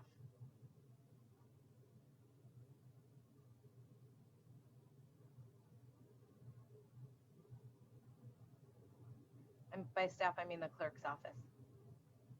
Thank you. We have a request from administration to continue item number 12 to October 6, 2020. Item number 12 is a public hearing, purchase of real property located at 330 Distal Circle, Los Altos. We have a request from Supervisor Semidian to consider item numbers 19 and 34 concurrently. Item number 19 is to approve referral to administration to report to the board during November budget discussion with options for consideration relating to provision of funding for Alliance for Girls and Young Women's Freedom Center to implement the When Young Moms Thrive pilot program geared towards closing of equity gaps in employment and empowerment of marginalized young moms in East San Jose and Gilroy, ages 12 to 26. Item number 34 is to consider recommendations relating to inclusive sports programs for youth. We have a request from President Chavez and Supervisor Ellenberg to add item number 28 to the consent calendar. Item number 28 is to receive report relating to the recruitment and hiring of a program manager. 2, to oversee community mobile response. We have a request from Supervisor Ellenberg to add item number 29 to the consent calendar. Item number 29 is to receive report relating to options for expanding and enhancing training for newly hired DFCS social workers. We have a request from Vice President Wasserman to add item number 35 to the consent calendar. Item number 35 is to receive report from the Office of Immigrant Relations relating to the fiscal year 2020 annual report on recent activities and services. We have a request from President Chavez and Vice President Wasserman to add item number 37 to the consent calendar. Item number 37 is to approve contract change order number 18-SCC Main Jail South Demolition, project number 263-CP16003, contractor Roden Builders Incorporated, net increase of $448,307 and no change in contract time. We have a request from Vice President Wasserman and Supervisor Ellenberg to add item number 38 to the consent calendar. Item number 38, adoption of ordinance number NS-300.945, amending Chapter XXB of Division A6 of the Santa Clara County Ordinance Code relating to the Community Correction and Law Enforcement Monitoring Committee. We have a request from administration to hold item number 41 to October 6, 2020. Item number 41 is to receive report relating to federal funding relief for low-income tenants and homeowners. We have a request from administration to hold item number 42 to date uncertain. Item number 42 is to approve Sixth Amendment to Agreement number 5500002676 with HP Incorporated relating to providing personal computers, accessories, related maintenance and support and services, increasing the maximum contract by $15 million from $39,100,000 to $54,100,000 and extending the agreement for a 9.5-month period through July 31, 2021. We have a correction to item number 95. Instead of consumer, the item should refer to the California Environmental Quality Act. That concludes the report. Thank you very much. I'm going to now go to Supervisor Cortese to see if there are any changes to the consent calendar. I have none, thank you. Thank you. To Susan? I have none.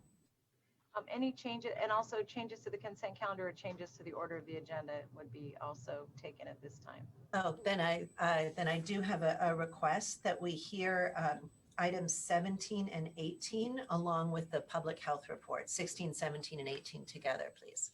Thank you. 16, 17, and 18. Thank you. Thank you. Supervisor Simidian? No changes, Madam President. Thank you very much. Thank you. Supervisor Wasserman? Yes, please. I need to recuse myself on item number 99 because of my financial interest in Google. Thank you. Nothing else then? No. Okay, thank you. On item, so let me just say thanks to all of you. Item 28 is a report back on the recruitment status for a program manager for our mobile crisis community team model. What I wanted to ask is for the full board to receive an off-agenda report when the hiring is complete, including the project start date. And mostly because I know that's been highly anticipated and I know it's been difficult to hire. So it'd be good to get that, that information from staff. Item 35 is the annual report from the Office of Immigrant Relations. And I just want to say how excited I am about that work. I wanted to make sure that one of the requests that was made at the Children's Family Seniors Committee was to understand the current cost breakdowns of the investment that we're making. And what I'd like to request is that the full board just receive that cost analysis off agenda, and then we can leave it on consent. And then on item 29, item 29 is a report back on the, and I think, Susan, this is something you put on consent to improve the Worker Training Academy for newly hired DFCS workers. I'd like to move to receive the report with the direction that there be a detailed report for the Children's Family Seniors Committee with timelines and the implementation plan that includes the possibility of extending the caseload standards for the reduced caseload standards for new workers, the re-implementation of the Academy Advisory Committee that we had to allow for continued learning after graduation, and how the department will update the operational policies and the procedures manuals, so just so that everybody knows what the new changes are. And then also just retention dashboards, as we've been asking, so we better understand the process to make sure that that facility is fully staffed. So with that, I don't see any other changes. And what I'd like to do is ask for a motion recognizing the changes that Supervisor Ellenberg raised, the recusal from Supervisor Wasserman, and the changes I made for off-agenda reports. So moved. We have a motion from Supervisor Ellenberg, a second from Supervisor Wasserman. And if there are no other comments on the motion, I'd like to take a roll call vote. Supervisor Ellenberg. Yes. Supervisor Simidian. Simidian, aye. Supervisor Cortese. Aye. Vice President Wasserman. Yes. And President Chavez. Yes. Thank you. I'm now going to begin with our public hearings that were not to be heard earlier than 10 a.m. and there's no problem there. So we'll move through these public hearings. Then we're going to go to our time certain on the Juneteenth resolution and the Juneteenth ordinance 13 and 14. And then as you all have seen that we have a time certain at 1:30 for the schools reopening hearing and a time certain for the updated COVID report, which I think is at 2:30. I just will ask my staff the answer to that to make sure about that. And mostly because I want to make sure we have staff able to do other things while we're going through this process. So now if we go to item 9, which is a public hearing to consider the purchase of real property at 2380 Alum Rock Avenue, I will begin by asking whether the administration wishes to provide any additional information that is not in our packet. Good morning, Board President Chavez, Consuelo Hernandez, Acting Director for the Office of Supportive Housing. Just one note that we did provide a supplemental memo. There was a change to the address of the site and the legal description. Thank you. And could you read that into the record? Absolutely, one second. Thank you.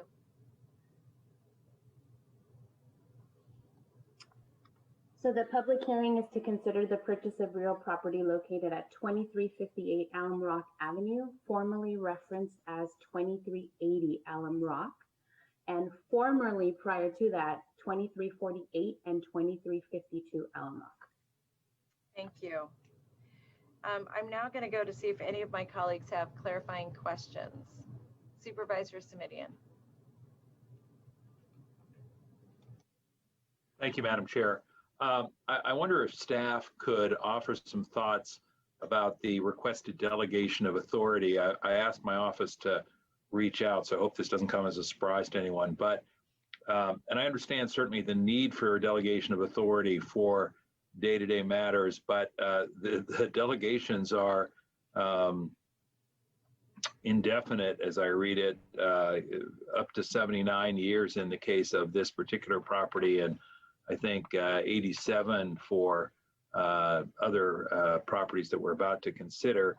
And it's not just a delegation of authority for negotiating and executing the ground lease and the regulatory agreement and implementing and amending and modifying and enforcing, but it's also for terminating the ground lease. And I can't imagine that we would think that it was a good idea if the decisions we made today were 5, 10, or 15 years from now when board members are gone and memories may not recall that somebody just unilaterally terminated.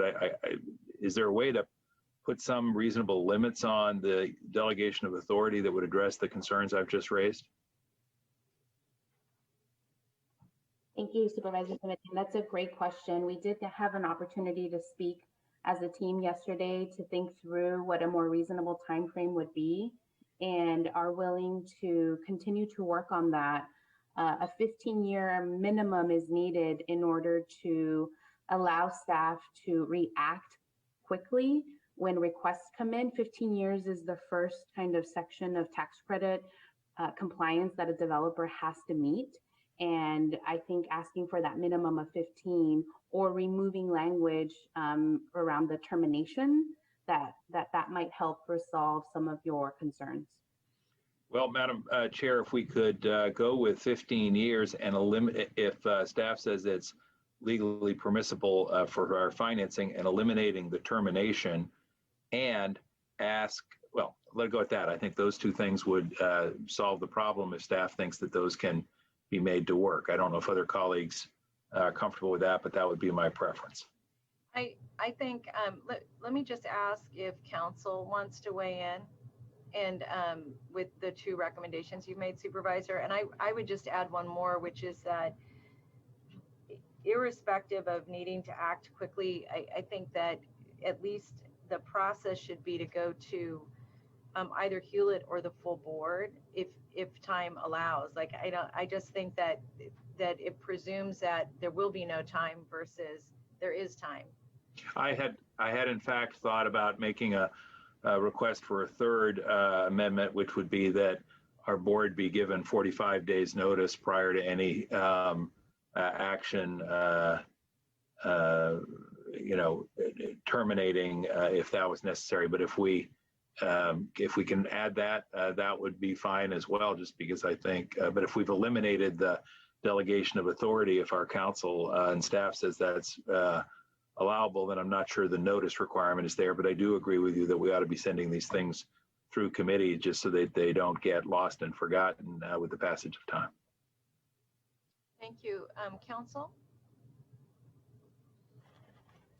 The board can modify the delegation in whatever way it sees fit.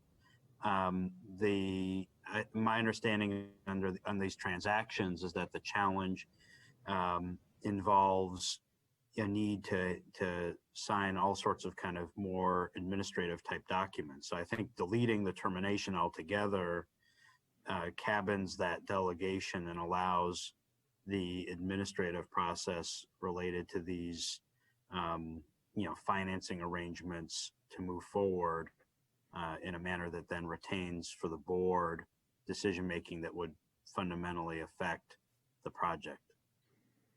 So James, was that a way of saying yes to what Joe said? Yes to Okay. deleting the termination. Okay, thank you. I would not recommend a 45-day notice because I don't think that's feasible for many of the documents related to these transactions. Madam Chair, then I know we have a public hearing process to go through here, but in a moment or two, I'll be prepared to move approval, but with three caveats. One is that we limit it to 15 years, which I understand is permissible, that we eliminate terminating the lease term, contract and lease terms from the list of delegated authorities, and that we direct staff to report back to the board through committee, quote, whenever possible, prior to taking, quote, significant actions. I think, Mr. Williams, I think that is a direction to do what we can when we can. Doesn't bind us in a way that's problematic through the chair.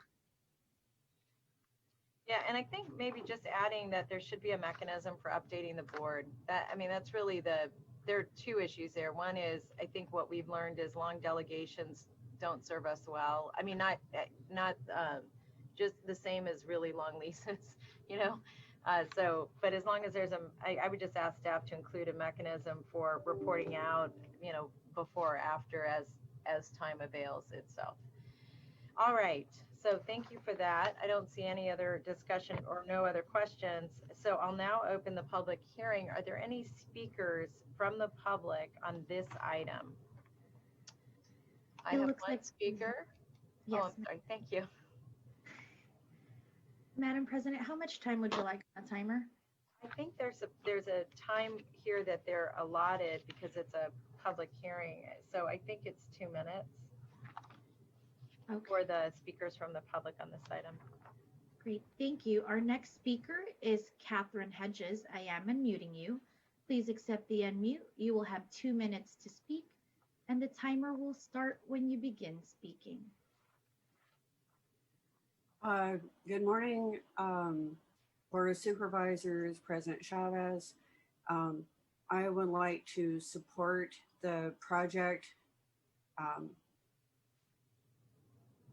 They are working with the community, and we need more housing.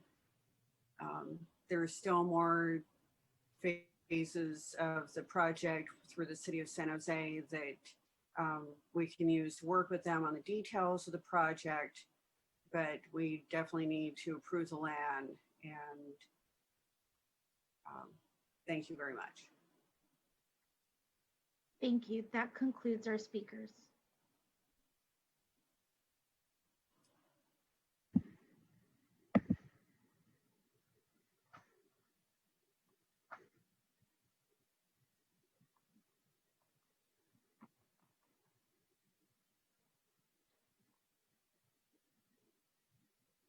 Supervisor Chavez, you are Oh, I mute. apologize. Thank you.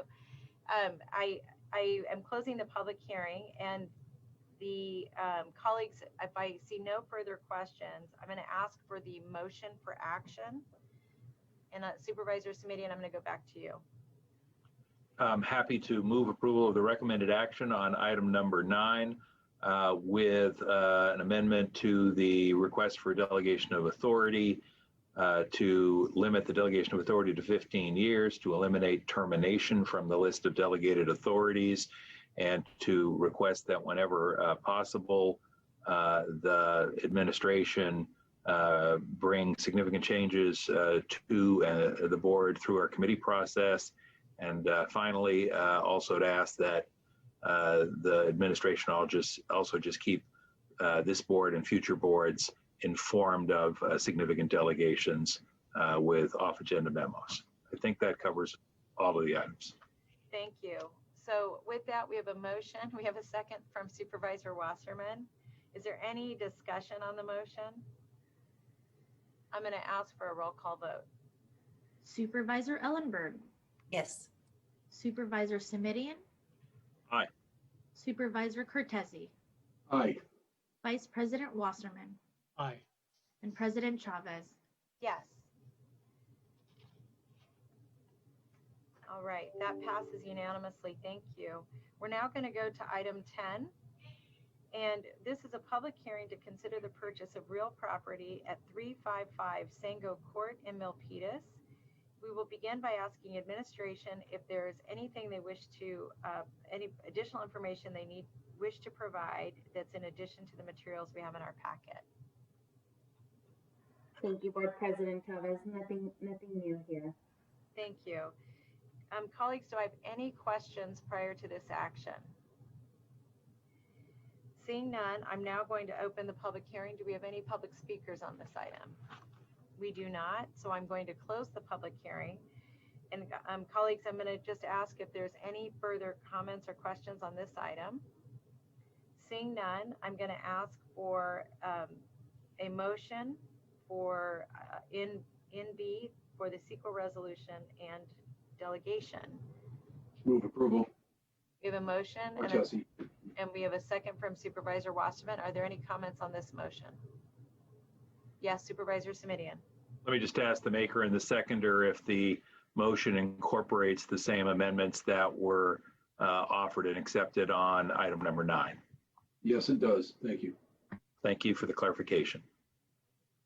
Is that okay with the seconder as well? Yes, I'm hitting the mute button instead of the video button. Yes, it's okay. All right, Thank good. you. May I ask for a roll call vote? Supervisor Ellenberg. Yes. Supervisor Simitian. Simitian, aye. Supervisor Cortese. Aye.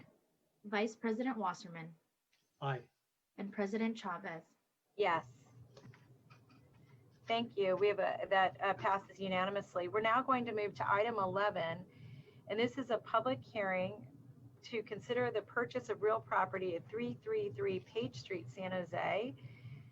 We will begin by asking administration if there's anything in addition to the packet they would like to explain to the board. Thank you, Board President Chavez. Nothing to report additionally here. Thank you. Now, if there are any clarifying questions from my colleagues, seeing none, I'm now going to ask if there are any public speakers, anybody from the public who would like to speak on this item. I have no public speakers. I'm going to close the public hearing. Colleagues, if there are no further questions, I'm going to ask for a motion. I have a comment, please. Go ahead, Susan. Thank you. I want to, of course, thank staff for bringing this item as well as the other property purchases to the board. I do appreciate all of the work that goes into this. I do have one request. If this purchase is approved by the board today, please work with my office to provide the appropriate community outreach for this location. And I'll ask for this. I'll ask that this happen every time there's a purchase of property for permanent supportive housing or other affordable housing in District 4. I want to make sure in every case going forward that the community feels included and connected throughout the entire development process. While I certainly understand that it is hard to make everyone happy, we can at least make sure that everyone is informed and has a meaningful opportunity to voice their concerns so that we in turn can try our best to address those concerns or explain our limitations in doing so. Thank you, Susan. I just wanted to ask, Consuelo, is that a component of work that you do now with the board offices? It is when they when the board first approves funding for Measure A, it is something that we connect with the board offices. In this case, the board previously allocated funding to the Page Street development, and we negotiated acquisition of the parcel 2 years ago, and this actually allows us to move forward with the acquisition. But we can definitely make it a point to reloop back with the board office before this stage happens. So the engagement for this development has taken place. They're fully entitled, ready to finance and start construction later this year. But there is an opportunity for us to circle back with the board offices. Given the length of time between actions, it makes sense to circle back with the districts. Thanks, Consuelo. That's my point. And the conversations that we're having right now around the property at, I think it's 1310 Bascom, I could be wrong. The community, even if they understand that these are by right developments, that they're not necessarily objecting to them or insisting on dramatic change, but they do want to feel informed and included in conversation from the beginning. And certainly in this case, from 2 years till now, I would guarantee that most don't remember. So I would appreciate that opportunity this time and going forward. Thanks so much. So the reason Consuelo, that I asked the question is that I think that having a very standard process that's used with all of our with all of the work that you're doing would be appreciated. And I don't think we have a standard yet. And I think it would be, not to put work on another committee, but I do think it would be valuable to have a conversation at Hewlett about how to standardize that outreach. And only because I sometimes feel like the way we respond to it is when the community responds to us, then we call you, versus being a little more proactive. And so if my colleagues are comfortable, I'd like to make that as part of whatever action we take, just that gets formalized and it go Supervisor Wasserman to your committee, for at least for you all to say, yeah, this makes sense. I would appreciate that very much. I think a standardized process that we can all point to and explain and walk residents through is critical. Thank you. Great. And Supervisor Wasserman, is that something you're open to for your committee? Yes, ma'am. Oh, great. Thank you. Supervisor Cortese? Yeah, I support that. And I just wanted to say to staff, maybe this would be helpful that, in most of these cases, there's already been an entitlement process and public hearing processes by the local municipality. And what I thought was interesting is, for example, the Milpitas item that we just approved, the prior item, that's where there wasn't really integration with the supervisorial office. We could, rather than redoing community hearings or outreach, we could have, certainly made a greater effort to have our own staff in our own communications forward people into that local municipal entitlement process and public hearing process, which I think is also perhaps helpful. Everyone may not agree, but in terms of expediting or streamlining the process and making sure we're not layering on, more community meetings than we actually need. So whatever the standard process is that they come back with, I just wanted to offer those thoughts. Thank you.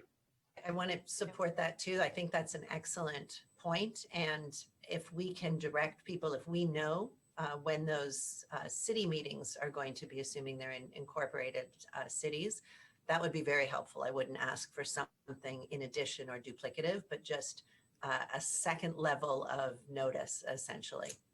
And I think, Consuelo, what you're hearing from the board is just clarity, so that we do have something that's standard and we don't want to be duplicative. I think that's right. These decisions are really made at the local level in terms of entitlements and the rest. So I think we want to be respectful of those processes, but still be informed and frankly not caught off guard. All right. So we have, thank you for that. We need a motion on this item. So moved. So we have a motion on this item and for both the CEQA resolution and the delegation of authority. And so do we have a second? We have a second from Supervisor Wasserman. Supervisor Semidian. Just confirming for the record again that the motion and the second incorporates the delegation of authority amendments that we've used on the prior two items, Madam Chair. Is that okay with the maker of the motion? Yes. Okay. And the seconder, great. So the maker and the seconder, and with a little bit of homework to go to Supervisor Wasserman's committee. All right, with that, we have a motion, a second, and I'm going to ask the clerk to take roll. Supervisor Ellenberg. Yes. Supervisor Semidian. Aye. Supervisor Cortese. Aye. Vice President Wasserman. Yes. And President Chavez. Yes, thank you. I'm going to move to items 13 and 14, and I'm going to ask that we hear these items together. And just as a reminder, and I'm saying this also to the clerks, that our goal is to break as close to between 12 and 12:30 as we can, mostly to assure that the staff gets a break. So our goal will be 12:30, and I'm more saying that just so that I make the clerk aware of that. So with that, I'm going to turn, I don't know if this is me turning to staff for this item, or if this is to begin with staff, or Supervisor Cortese, if you are going to begin with 13 and 14. Staff really has nothing to add. Thank you, Dr. Smith. Supervisor Cortese? Yeah, so much has been said, and we've discussed this item at length as a board of supervisors. We should probably go to public comment, I would think, and perhaps there are folks who haven't been heard or wish to be heard again. But for the purposes of public comment and just public dissemination and awareness, I would be prepared to move 13A and B and item 14 when the time comes, as submitted, as recommended or submitted by the administration, the Employee Services Agency, and County Council. And I'm just saying that so that the public understands that there's somebody, at least one of us, prepared to move the recommendation that's before us. I'll be happy to second when the time comes, Madam Chair. Why don't you go ahead and put the motion on the table if you can, and I think just for the public to know what direction we're going in. Yeah. So I'll move 13 and 14. And I'll second. And that includes A and B, of course, under 13. Understood. Yep. Thank you. And let me just say to the public prepared to speak that obviously we can, continue to appreciate hearing from the public as much as we need to on this item. This is one supervisor's opinion that we're happy to have people participate in public comment, and so grateful to have had people participate in the prior hearings on this item. But we wanted you to know if there was going to be a motion on the floor to approve it as submitted, that is the case, so you can sort of focus your comments that way and be less concerned about some of the past deliberations that perhaps have taken place, if that makes sense. I mean, I know Supervisor Chavez, you'll encourage everyone to stay within their time constraints, given the length of the agenda today. Thank you so much. Thank you. And what I'm going to do is I'll go to public comment before I come back to the board for comments. And if I could ask the clerk to begin public comment. Madam President, the timer. Oh, we should do 1 minute for this item, for all the items for the rest of the agenda. Thank you. Our next speaker is Sabrina Moan. I am unmuting you. Please accept the unmute. You'll have 1 minute to speak. The timer will start when you begin speaking. Hello, my name is Sabrina Monet Lamontagne, and I am a resident of District 6, and I am also the office manager here at the African American Community Service Agency. I would urge you all to vote in favor of this initiative to establish this important date as its own holiday. Please do not dilute its significance by creating any floating date or simply replacing another holiday. This Juneteenth deserves its own celebration. And I also want to acknowledge that while slavery has ended, we still see economic inequality, oppression, and injustice in our nation. Holidays like Juneteenth bring us one step closer to ending that. Thank you. Our next speaker is Ariadna Luna. I am unmuting you. Please accept the unmute. You'll have 1 minute to speak, and the timer will start when you begin speaking. Hello, my name is Ariadna Luna and I live in District 3. I believe, again, I've talked about this in the other meetings, but again, Juneteenth is a vital step towards equity and representation in our county. It deserves its own celebration, and the community has made it clear about the importance and will continue to make it clear of having its own celebrated day, as well as having it a paid holiday. I believe that the budget can be drawn in from the, what had in my notes? The 2.3 million annually can be covered by the already budgeted for the 8 million labor realignment reserve, making the fiscal implications trivial and therefore not of significance. Utilizing 2.3 million of labor reserves to officially recognize this holiday would have a comparably feasible impact. Thank you. Our next speaker is Kiana Munoz. I am unmuting you. Please accept the unmute. You'll have 1 minute to speak. The timer will start when you begin speaking. Hello, my name is Kiana Munoz. I'm a community worker with the African American Community Service Agency and a San Jose native. The objective of making Juneteenth a county holiday is to bring countywide attention to the emancipation of enslaved African American people. We do not believe that Cesar Chavez Day is less important or less significant to Juneteenth. As an Afro-Latina woman myself, I believe in creating a bridge to unity for our Black and Brown community here in San Jose. We believe all groups deserve their day in the sun. Again, the fiscal implications regarding making Juneteenth an official paid county holiday can be covered by the already budgeted for 8 million labor realignment reserve. I repeat myself from the last time we spoke simply to say this is not a far ask. Thank you, supervisors, for your time. Our next speaker is Catherine Hedges. I am unmuting you. Please accept the unmute. You'll have 1 minute to speak, and the timer will start when you begin speaking. Good morning. I strongly support making Juneteenth a separate holiday, not exchanging for Cesar Chavez. There is no reason to create a conflict between the Latinx and Black communities that way. Both are important and we should honor both of them. Thank you very much. Our next speaker is Sasha Richardson. I am unmuting you. Please accept the unmute. You'll have 1 minute to speak, and the timer will start when you begin speaking.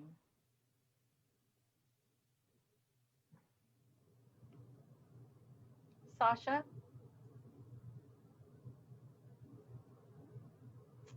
Oh, can you hear me now? We can. Awesome. Sorry, I had the mute thing on. Hi, everyone. My name is Sasha Richardson. I'm a community worker at the African American Community Service Agency, and I'm just here to put my voice out and let you guys know that we are here in support of the initiative to establish this important date as its own holiday.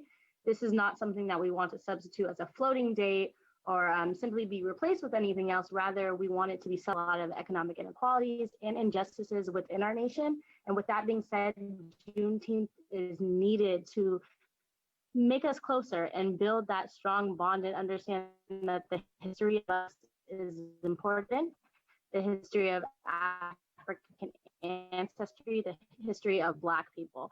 So this community has made and will continue to make clear, important impacts. And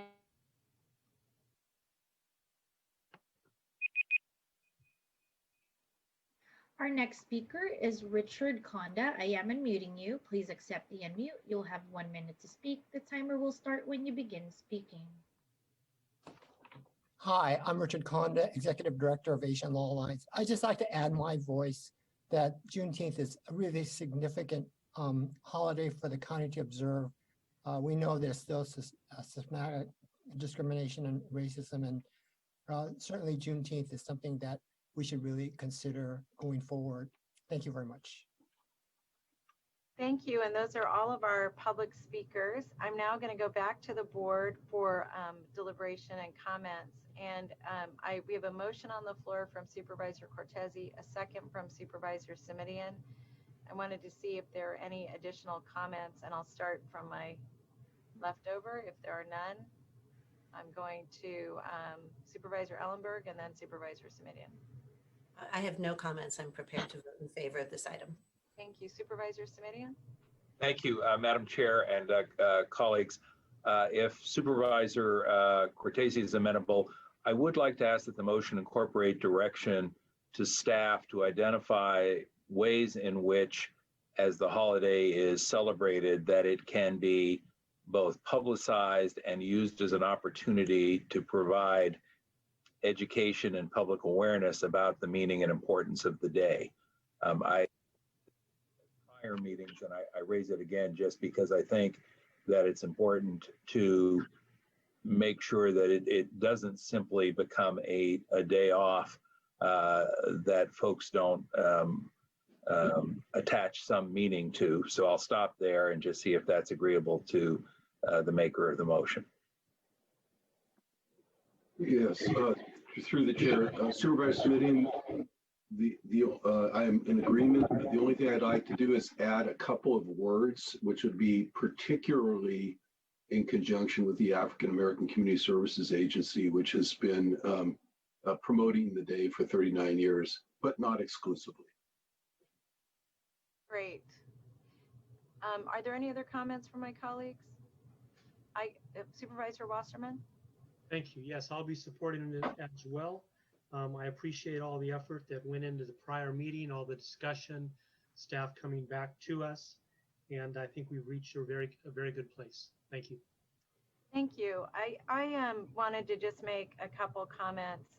First, I wanted to thank staff for the work they did to prepare the documents that we're having an opportunity to vote on today. And second, I wanted to say to Supervisor Cortese, I really appreciate you bringing the referral forward to designate Juneteenth as a county holiday.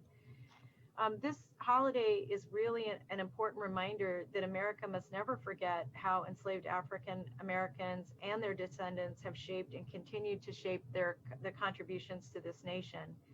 Commemorating Juneteenth as a holiday in the county will urge us to have further conversations and actions to address the origins and consequences of racism. I look forward to the county partnering with our allies to commemorate this important holiday.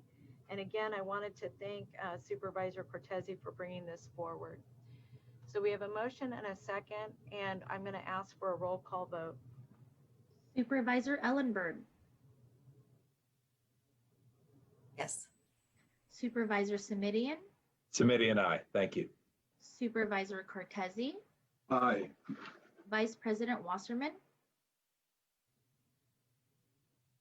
Vice President Wasserman. You're on mute. God, it's like it's my first time. Yes. Thank you. President Chavez. Yes. Thank you. Thank you very much. That passes unanimously. We're now going to move on.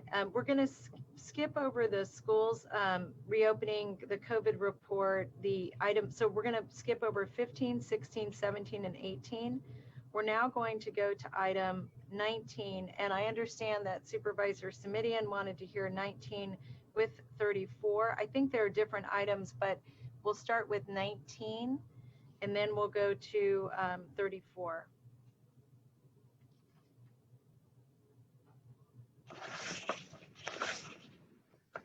So item 19, I'll begin as that's a referral I'm bringing forward. The Alliance for Girls is an organization that we've been working with, and the Young Women's Freedom Center, and they are very interested in asking the board to consider a pilot program to assist in closing the financial and equity gaps experienced by marginalized young mothers in Santa Clara County. We're talking about moms between the ages of 12 and 26 who are overwhelmingly mothers of color who live in the poorest and most impacted by COVID-19 in East San Jose and Gilroy. I'm asking for my colleagues to support directing the administration to bring us back during the November budget discussion options for funding for these two organizations, so for their pilot program of One Young Moms Thrive. The pilot seeks to employ 5 young moms part-time and reimburse over more than 100 moms for their work in participating in a youth-led participatory research action, which will result with recommendations for county agencies on how to improve services for marginalized young mothers. The objective is to receive recommendations on how to ensure services are accessible, culturally responsive, and free of stigma. The board already has made a commitment toward making equitable budgeting and policy decisions, and this action today would contribute to that body of work. So that's my my referral would be to send this to our budgeting process and get feedback from the staff. Are there any questions for me? I'll make that as a motion to get us started. And do I have a second on the motion? And then I'll go second. Thank you. And then I'm going to go to Supervisors Submitting as he's raised his hand. Thank you, Madam Chair. The reason I asked for these two items to be heard together is because I am trying to sort through how we manage these items with budget implications given our budgeting situation. If Dr. Smith and or Mr. Williams could provide a brief refresher on how we deal with off-cycle budget matters as a matter of policy, that would be helpful. There's some minor language differences in they appear minor in the recommended actions for these two items, but the language that the staff teed up for item 34, I think, makes it clearer that all of this is subject to budget review when we get to November. I thought I heard you say much the same thing. I did.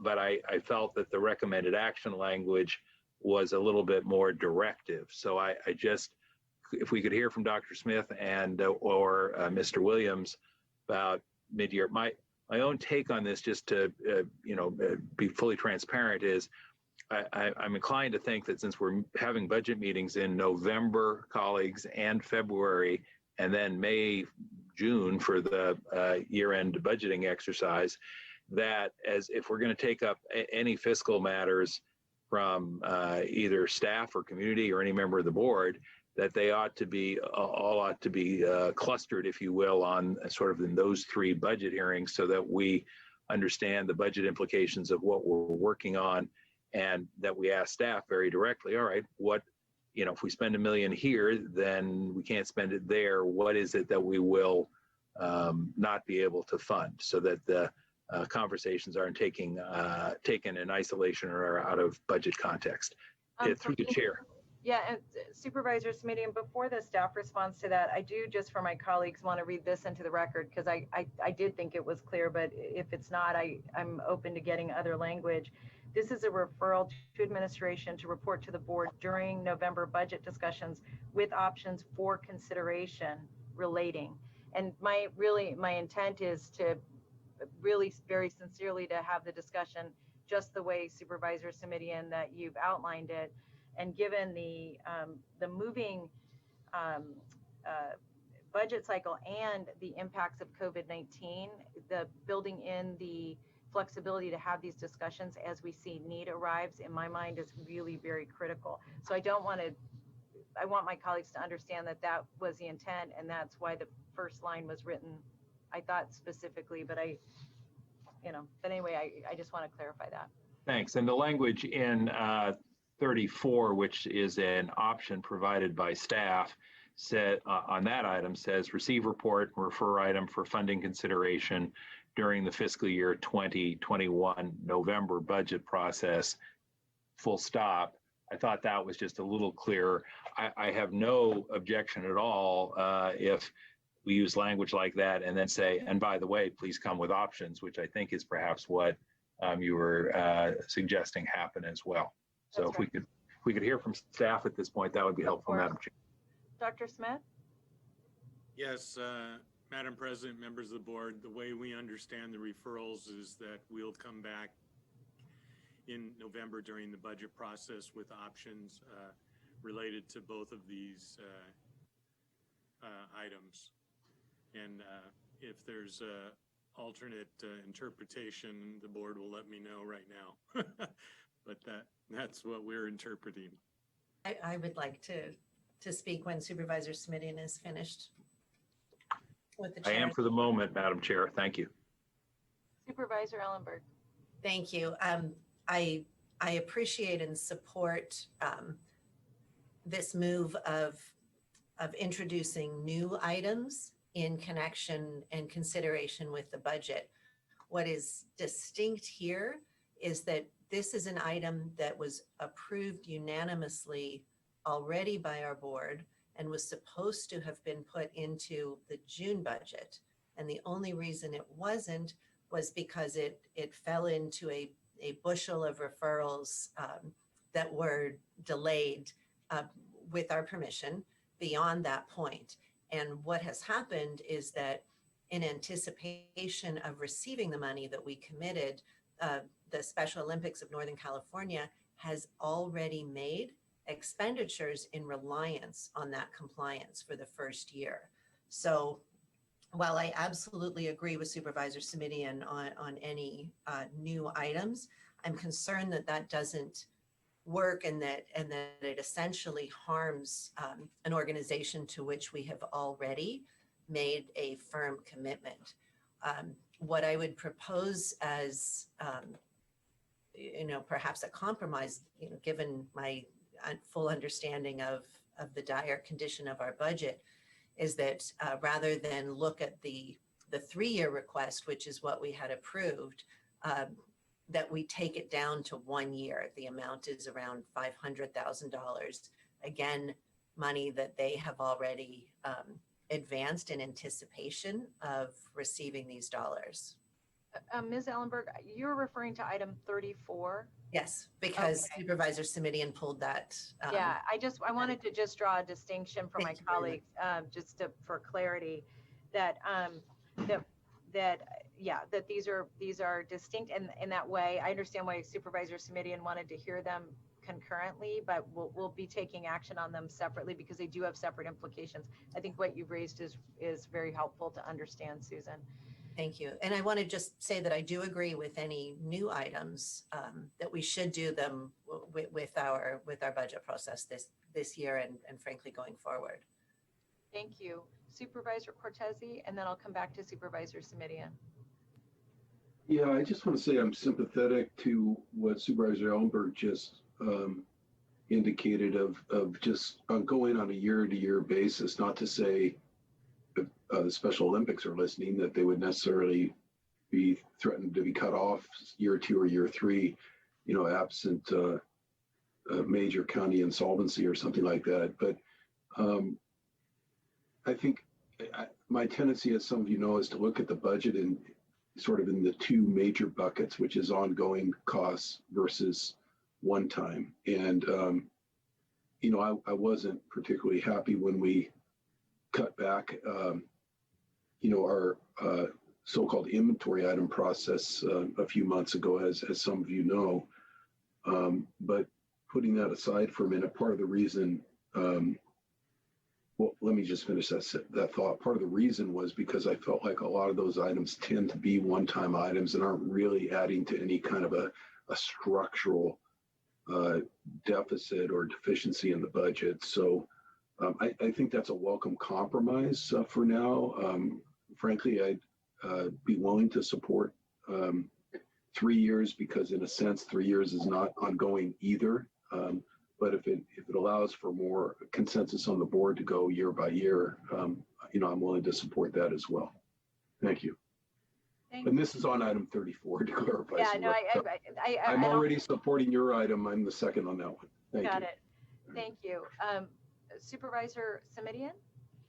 Thank you. I think pulling these two together was helpful, even if it was a little bit confusing along the way. Thank you, Madam Chair. On item 19, I'm perfectly happy to refer it to November, as you have suggested, and ask for a range of options at that time, with the clear understanding that we make no decision today. And if I understood Supervisor Ellenberg's comments correctly, and I think I did, you know, if she wanted to take action when we get to that item on the first year that was already essentially committed to, and then move the other 2 years of potential funding to the November budget discussion, I would think that was sort of consistent with the approach that I was just describing, if that worked for her. I'm not sure that I captured Supervisor Ellenberg's intent, but that's why I'm asking if I got it right. Nearly right. You mentioned that the 3 years hadn't been committed. The 3 years actually have been committed, but given our budget situation, I think that a compromise position at this point is warranted. But with regard to the first year, where they are already relying on it, I think we are absolutely obligated to get that to them and as soon as possible, because frankly, they were relying on it months ago.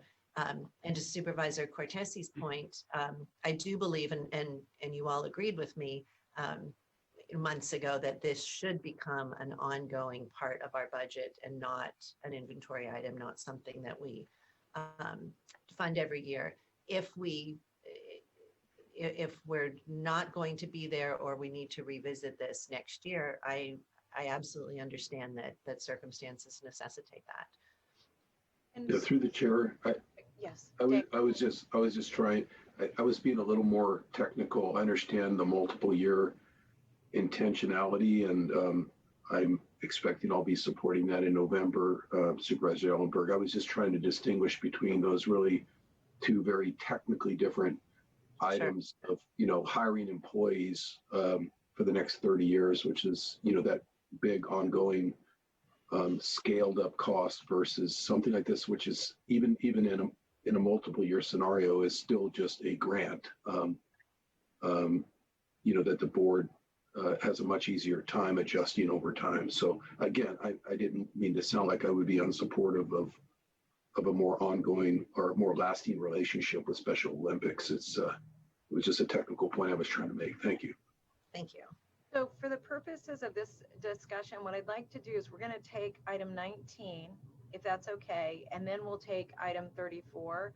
On item 19, I'm going to go to public comment, and then I'll come back to the board, and except Supervisor Wasserman wants me to call him right now. Go ahead, Mike. Thank you, because I hadn't participated in this conversation yet. 19 and 34, for me on 19, what you recommended, the support, I think, for anybody who's wishing to speak on public comment is now, I'm in support of it as well, as you stated, Supervisor Chavez. And I'm sure any of the people waiting to speak now about it have heard 5 separate supervisors say they're in favor of it. So that's the one item. Item number 34, I too agree with the 1 year. I did have a question on the dollar amount. And when we're done with 19, perhaps I can ask that question when we move on to 34. Thank you. Supervisor Wasserman, go ahead and ask it now. That way the staff, if they need to do any work, they can before we take that vote. My question would be through the chair to Supervisor Ellenberg, if I could. I saw the dollar amounts this time, the 570 for year 1, 590, 610, just rounding them off. Yes. And what I was looking at before was the 295 number that was in 2019, and I could not find my notes on what was requested in February 2020 of this year. Were those numbers that we talked about previously, the 570, 590, 610 coming to 1.76 million, or were we talking about 295 before? No, we were talking about the latter numbers, the 570, 590, et cetera. Okay, so the 295 was simply the year before our funding of it. Right. Thank you very much. Absolutely. Thank you. We're going to go to public comment on item 19. Then I'm going to ask the board to take action. Then we'll do the same on item 34, and I'll ask the board to take action. If I could ask for the clerk to call on our public speaker. Our next speaker is Halima Barucha. I am unmuting you. Please accept the unmute. You will have 1 minute to speak. The timer will start when you begin speaking. Hi, my name is Halima. I'm the Advocacy Manager at Alliance for Girls. I'm here to support this referral item and just to share that this will really help to address some of the gaps that we've seen in the county. Young moms are facing many challenges in accessing resources and services due to structural barriers, lack of financial support, harmful gender norms, and stigma. And if this referral is passed, it'll be the first of its kind in the county to help transform the way young moms are accessing resources and care.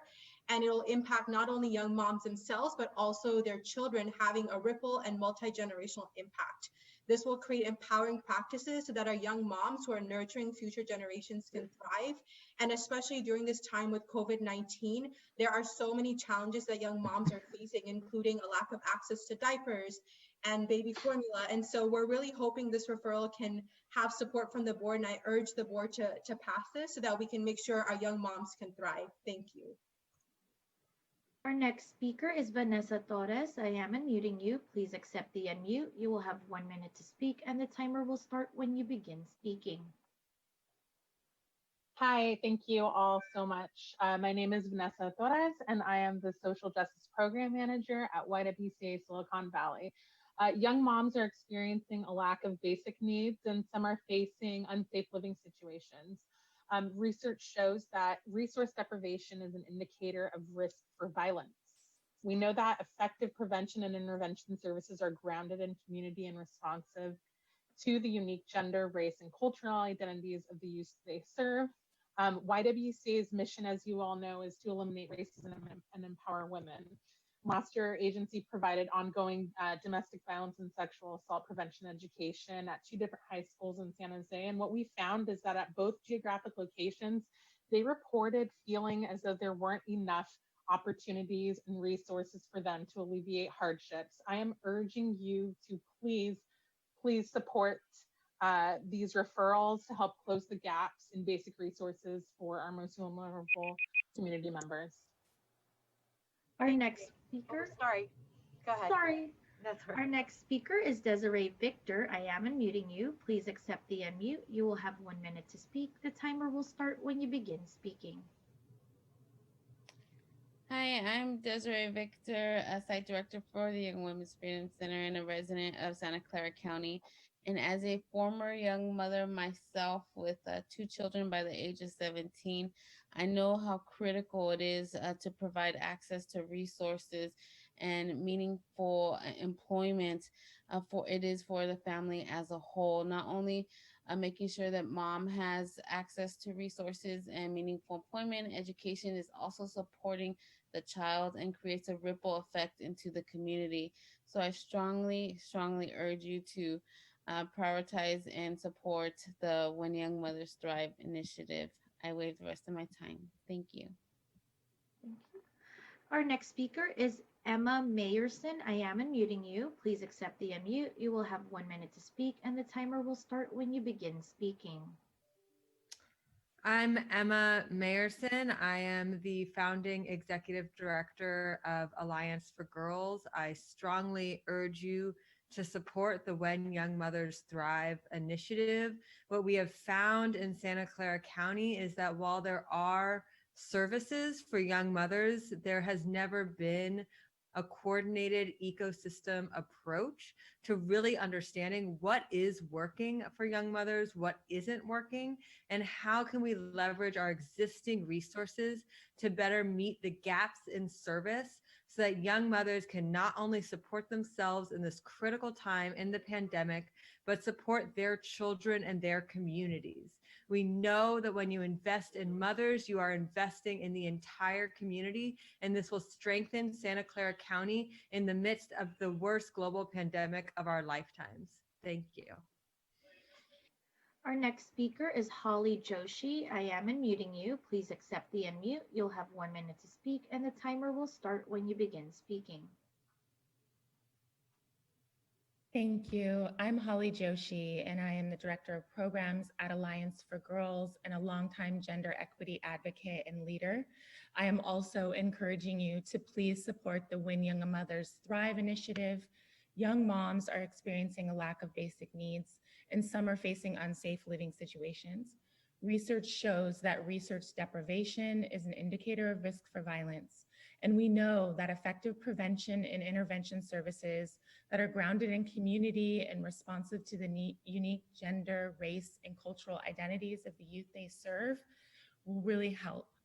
I urge the board to pass the When Young Mothers Thrive initiative to help close the gaps in basic resources for our community. Thank you. That concludes our speakers. Thank you so much. All right, so I think we have a motion from myself, a second from Supervisor Cortese on this item. If I could ask for, if there are no other comments, I'll ask for a roll call vote on this item, and then we'll go to item 34. Supervisor Ellenberg. Yes. Supervisor Simidian. Aye. Supervisor Cortese. Aye. Vice President Wasserman. Aye. And President Chavez. Yes. And I want to thank my colleagues for that and also for the thoughtful discussion. We're going to go to item 34. And I don't know if there's any more communication on this item, or if Susan, you would like to make a motion. I would like to move that we approve an immediate dispersal of the $570,766 as part of our first year commitment, and defer the 2 further years to future to the next fiscal year budget conversation, 2021, 2022. And I'll second. We have a motion and we have a second. Is there any discussion on the motion? Supervisor Rothfeld? Yeah. No. Okay. Supervisor Simidian? Thank you. Only a minor clarification for Supervisor Ellenberg's motion. The November budget hearing is actually for this fiscal year. So I think we all know that, and I know Supervisor Ellenberg knows it, but next fiscal year, for the next fiscal year, might have led somebody to be thinking about next fiscal year. In fact, we're looking at further consideration for this fiscal year in November and February, and wanted listeners who are, anxious about this money to be clear and understand that. Thank you for letting me make that clarification. It's even better. Even better. So we have a motion, a second. I'm going to go to the public speakers, and then I'll come back to the board for action. Our next speaker is David Solo. I am unmuting you. Please accept the unmute. You will have 1 minute to speak, and the timer will start when you begin speaking.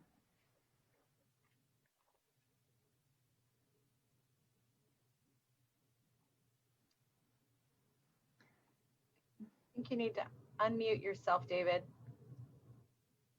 Sorry about that. I just want to thank all of you, President Chavez, all the supervisors. Thank you to Supervisor Ellenberg for your support for a referral. I can't thank you enough. During these difficult times with COVID-19, in some ways, our population is forgotten as a vulnerable population. And you really sent a strong statement today that it's not. And I can't thank you enough. I know you all know the significant barriers that our population faces. You look at these times of service learning and health and wellness, and social isolation and the risk of obesity. And we've done everything we can to transform our service delivery model in response to these times to make sure we can continue to provide services for our athletes and students in Santa Clara County. So from the bottom of my heart, on behalf of our board of directors, on behalf of all our staff, our athletes that we serve, I can never thank you all enough. So it was wonderful. So thank you so much. Our next speaker is Maggie Spehar. I am unmuting you. Please accept the unmute. You will have 1 minute to speak, and the timer will start when you begin speaking.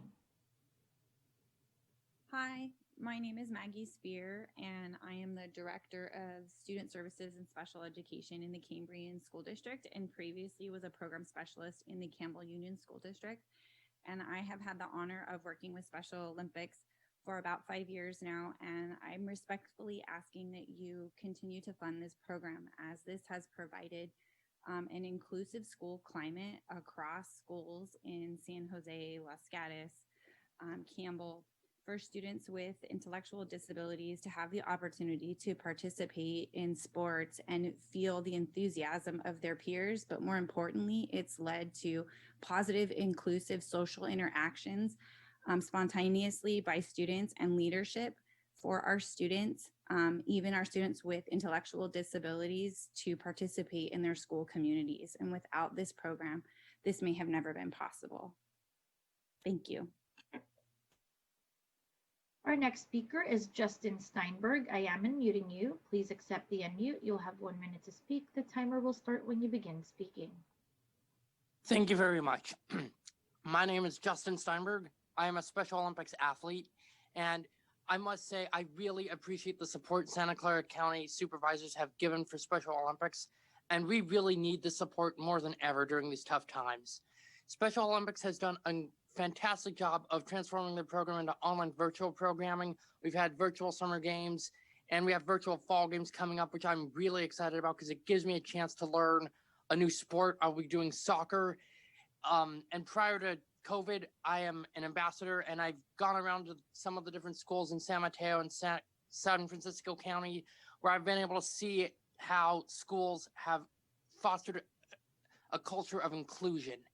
So Special Olympics needs that funding to continue that mission, to create more inclusion and to help students with and athletes with intellectual disabilities succeed in the community. Thank you very much. That concludes our speakers. Thank you very much. I'm going to go back to the board. We have a motion and a second. I'd like to request a roll call vote. Supervisor Ellenberg. Yes. Supervisor Simidian. Simidian, aye. Supervisor Cortezi. Aye. Vice President Wasserman. Yes. And President Chavez. Yes. And that passes unanimously. Thank you to all my colleagues. And I really appreciate the discussion. I know these are challenging times, so these are important discussions to have. I'm going to see if we can go to item 20, and this is the IPV funding. Let me just say what this request is asking. I'm asking the administration to let us know during the budget hearings whether or not the state or the federal government, as part of the COVID-19 funding, is making particular pots of money available for intimate partner violence, sexual assault, child abuse services during the pandemic. And the reason is that as we started to see things open up, the incidence of intimate partner violence and child abuse, what we're seeing is much worse than I think we imagined. And really, I'm asking if there are some ways that we can expand the pie, recognizing that we don't have much of a pie of our own. So that is my request to my colleagues. I will make that in the form of a motion to request the research. And we got a second from Supervisor Wasserman. And are there any questions from my colleagues for me? Seeing none, I'm going to ask for a roll call vote. No public speakers? No public speakers. Thank you. Supervisor Ellenberg. Yes. Supervisor Simidian. Simidian, aye. Supervisor Cortezi. Aye. Vice President Wasserman. Aye. And President Chavez. Yes, thank you. The next item is item 21, and this is an item that I'm bringing forward as a referral that for discussion in the November budget for a comprehensive analysis and recommendations relative to addressing potential inequities in access to period products during the pandemic. Across the county, pre-COVID and during COVID, there have been women, girls, and gender non-conforming individuals in need of easily accessible period products. The gaps in access, supply, and funding and distribution for these products is really impacting the most vulnerable the most. And I'm asking the administration if they could work in partnership with the Santa Clara County Office of Education and community-based organizations to better understand what's currently available, both for access and distribution, if there are challenges with our supply chain, and current and future state funding resources, and if there are gaps in services. This referral, I was particularly interested in making sure we took a look at this, as schools were a pretty basic place for young people to get these products. But with school in and out, it's been more challenging. And so really what I'm asking for support on is a scan of the landscape, and again, whether or not there are options at a state or federal level for resources or in partnership with the County Office of Education. That would be a motion.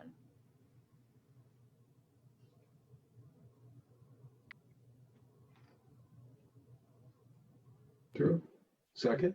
Thank you. We have a motion and a second. We have one public speaker on this item, and then I'll come back to the board for action. Our next speaker is Halima Barucha. I am unmuting you. Please accept the unmute. You will have 1 minute to speak, and the timer will start when you begin speaking.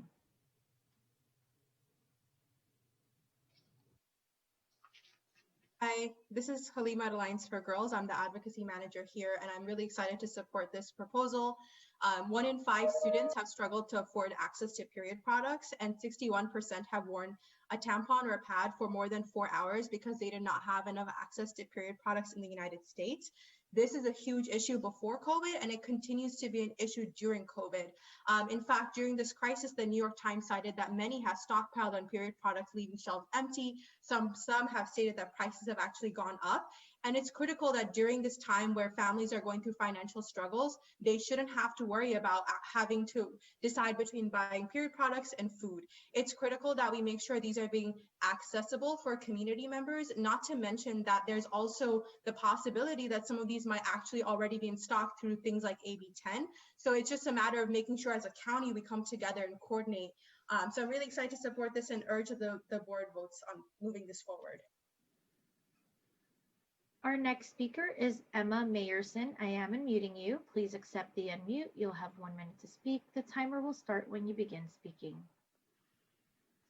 This is Emma Mayerson, Executive Director of Alliance for Girls. I too want to support the referral to better understand how we can get period products to young women and gender expansive youth during a time when schools are still closed.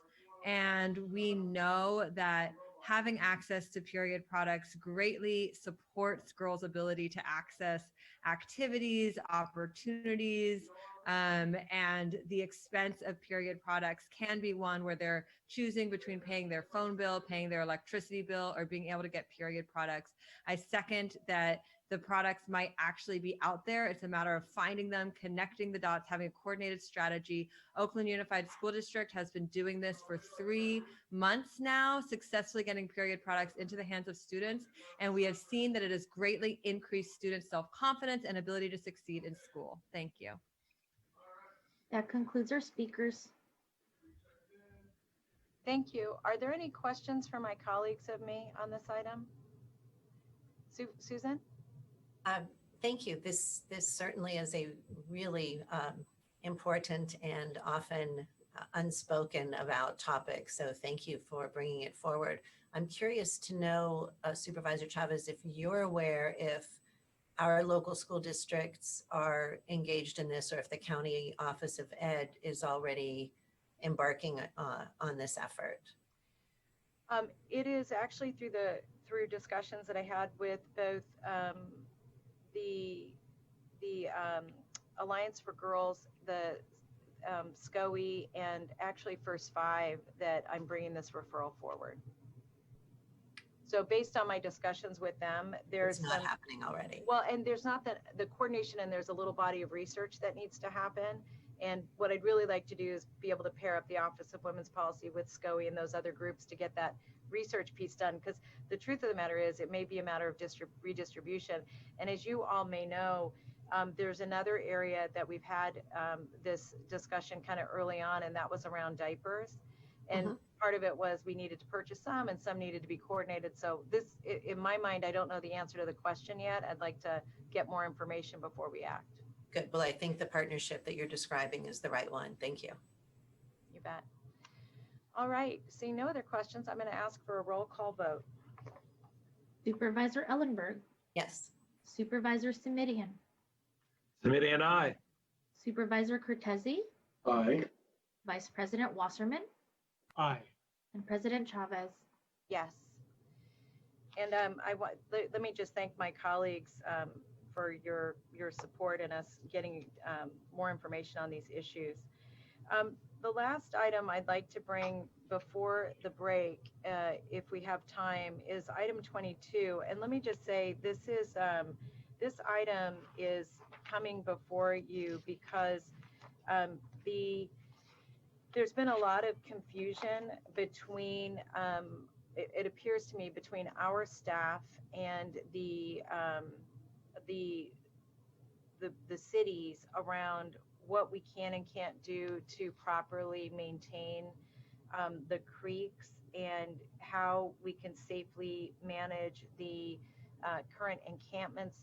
And because of that, I hosted a meeting between myself and our senior executive team and the city of San Jose to better understand what and if and how we could both manage cleaning up the and supporting the cleanup of the encampments, but also deal with other issues, including the number of fires that have been set along the creeks and encampments, and mostly, I think, from making food. What came out of that discussion was a request that I was making to ask our public health department and our environmental health department to work with the city of San Jose to create a multidisciplinary team to do an assessment of the health of the encampments, both as it related to COVID, flu, and other items. And and also to seek out opportunities if encampments were becoming more crowded, for options for folks as we've been trying to move more and more people into hotels.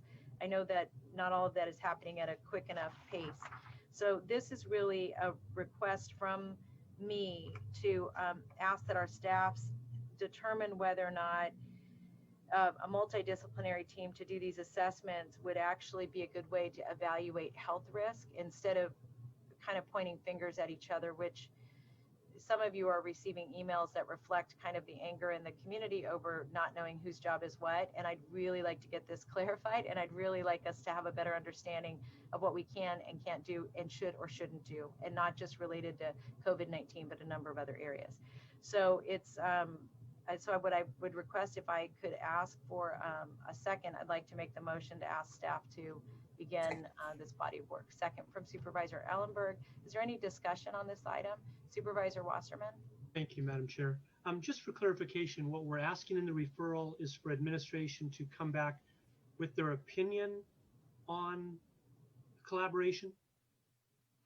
What I would like is a better diagnostic, honestly, of whether or not we can use a multidisciplinary team framework to be able to do assessments of the encampments.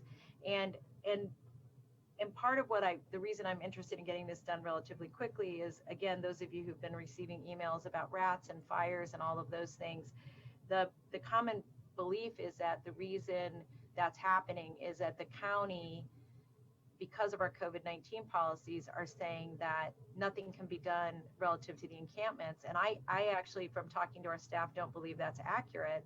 So I'd really like our teams to sit around the table, have a conversation about what's happening in the encampments, and really try to get to yes about how we can make them safer, cleaner, and healthier.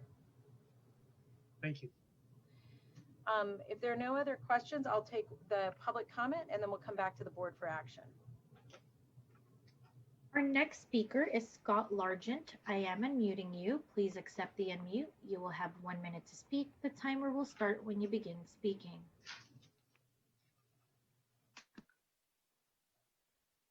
Scott, we can't hear you. Good afternoon, everyone. Oh, I'm sorry. Are you guys there? Yeah, we can hear you now, Scott. Hello. Yes. Oh, okay. Off to the side of the road. I just kind of heard a little bit of what you guys were talking about. I'm not off topic. I know we're talking about the encampments and everything. we need sanctioned encampments and we need them fast. I have a storage unit across from Lord of the Flies Live that's going on, right on the other side of the river. It's like Mad Max beyond Thunderdome now.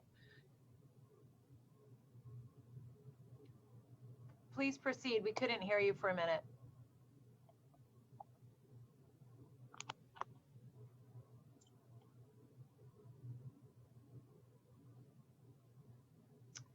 I think we lost Scott. If I could go to the next speakers. Our next speaker is Sarah Goodman. I am unmuting you. Please accept the unmute. You'll have 1 minute to speak. The timer will start when you begin speaking. Sorry, that was an accidental hand. Okay. Catherine? Catherine, you're our next speaker. You'll have 1 minute to speak. The timer will start when you begin speaking.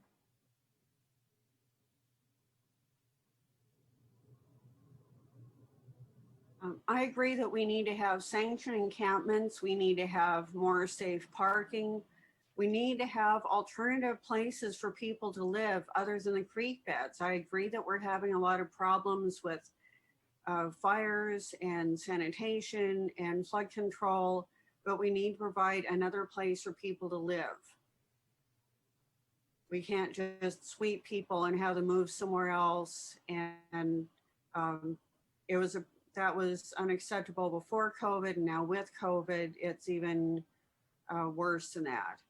So, please focus on providing people a better place to live than down in the creek beds. Thank you very much.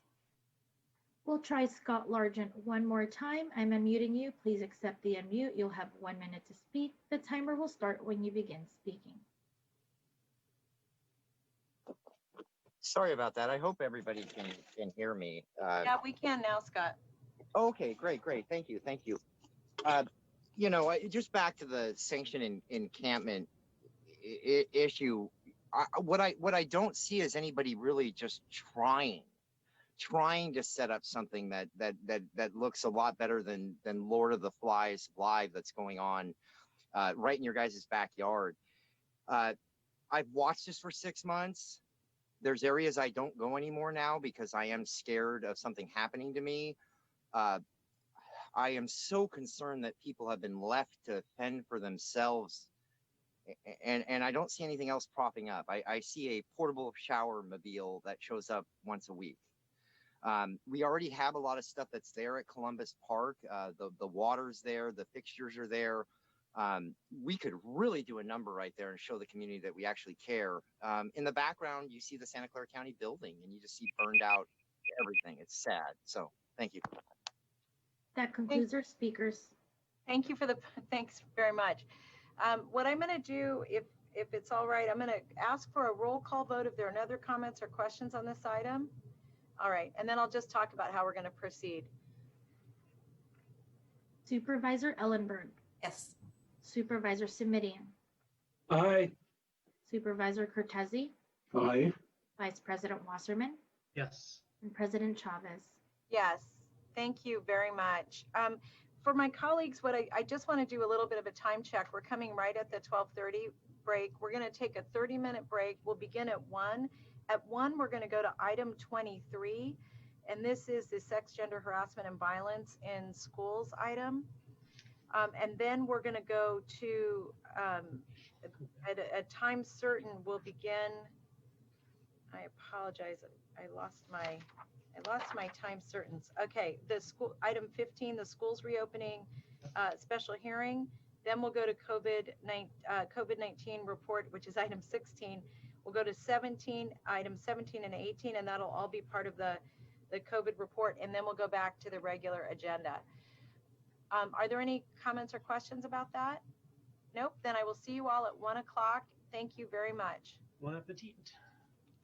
Thank you, Madam Chair. Thanks.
So we're just gonna give a minute for our board colleagues to come back. And as we reconvene, we're gonna do a roll call. I see Supervisor Submitting. We're gonna do a roll call, I think we're supposed to do that. So I'll ask the clerk if you can call the roll as we reconvene. Supervisor Ellenberg. Here. Supervisor Simidian. Simidian here. Supervisor Cortezi. Here. Vice President Wasserman. Here. And President Chavez. Here. We have a quorum. Thank you very much. And we're gonna jump into item 23, and this is a referral by Supervisor Cortezi on sex and gender harassment and violence in schools. And Dave, I will turn to you. Thank you, President Chavez. Yes, the referral, even more specifically, is to ask for the board to ask the administration to report back with an analysis of all sex and gender-based harassment and violence policies in K-12 and post-secondary institutions throughout the county for compliance with all relevant laws, including Title IX, the Clery Act, California law, including California Education Code, and any relevant rules and regulations, as well as for uniformity and enforcement of said laws, rules, and regulations, and then providing the board with an update on progress of this analysis by November 17th, 2020. Note progress, update on the progress of this analysis by that date. It is assumed that the process will take longer than that. I think that probably goes without saying, especially under the circumstances we are now faced with in terms of the pandemic. But we also believe that it can be very effectively done with a rolling kind of a process, and that our Office of Gender-Based Violence and our Office of Women's Policy are very well equipped to lead this kind of a study, given some of the work they've done around CEDAW, around other women's issues, particularly gender issues, particularly. And of course, these policies apply across gender because abuse can occur anywhere, regardless of gender. The reason that this is being brought forward now, I just want to answer the why now question in case anyone has that on their mind, is just because Betsy DeVos at the federal level has, Secretary DeVos, I'm sorry, has basically narrowed or more narrowly tailored the criteria for what would constitute Title IX violations that are school-based, our education community. Then, because of that, has the option or the right, as they're continuing to scrutinize their own policies and rewrite them, to rewrite to her standard, or they have the option to act more broadly and utilize standards established by the Clery Act, the California Education Code, and again, other relevant rules and regulations. I think it would be my personal hope that rather than more narrowly tailor these rules, that our K-12 and post-secondary institutions around the county would be trying to make them as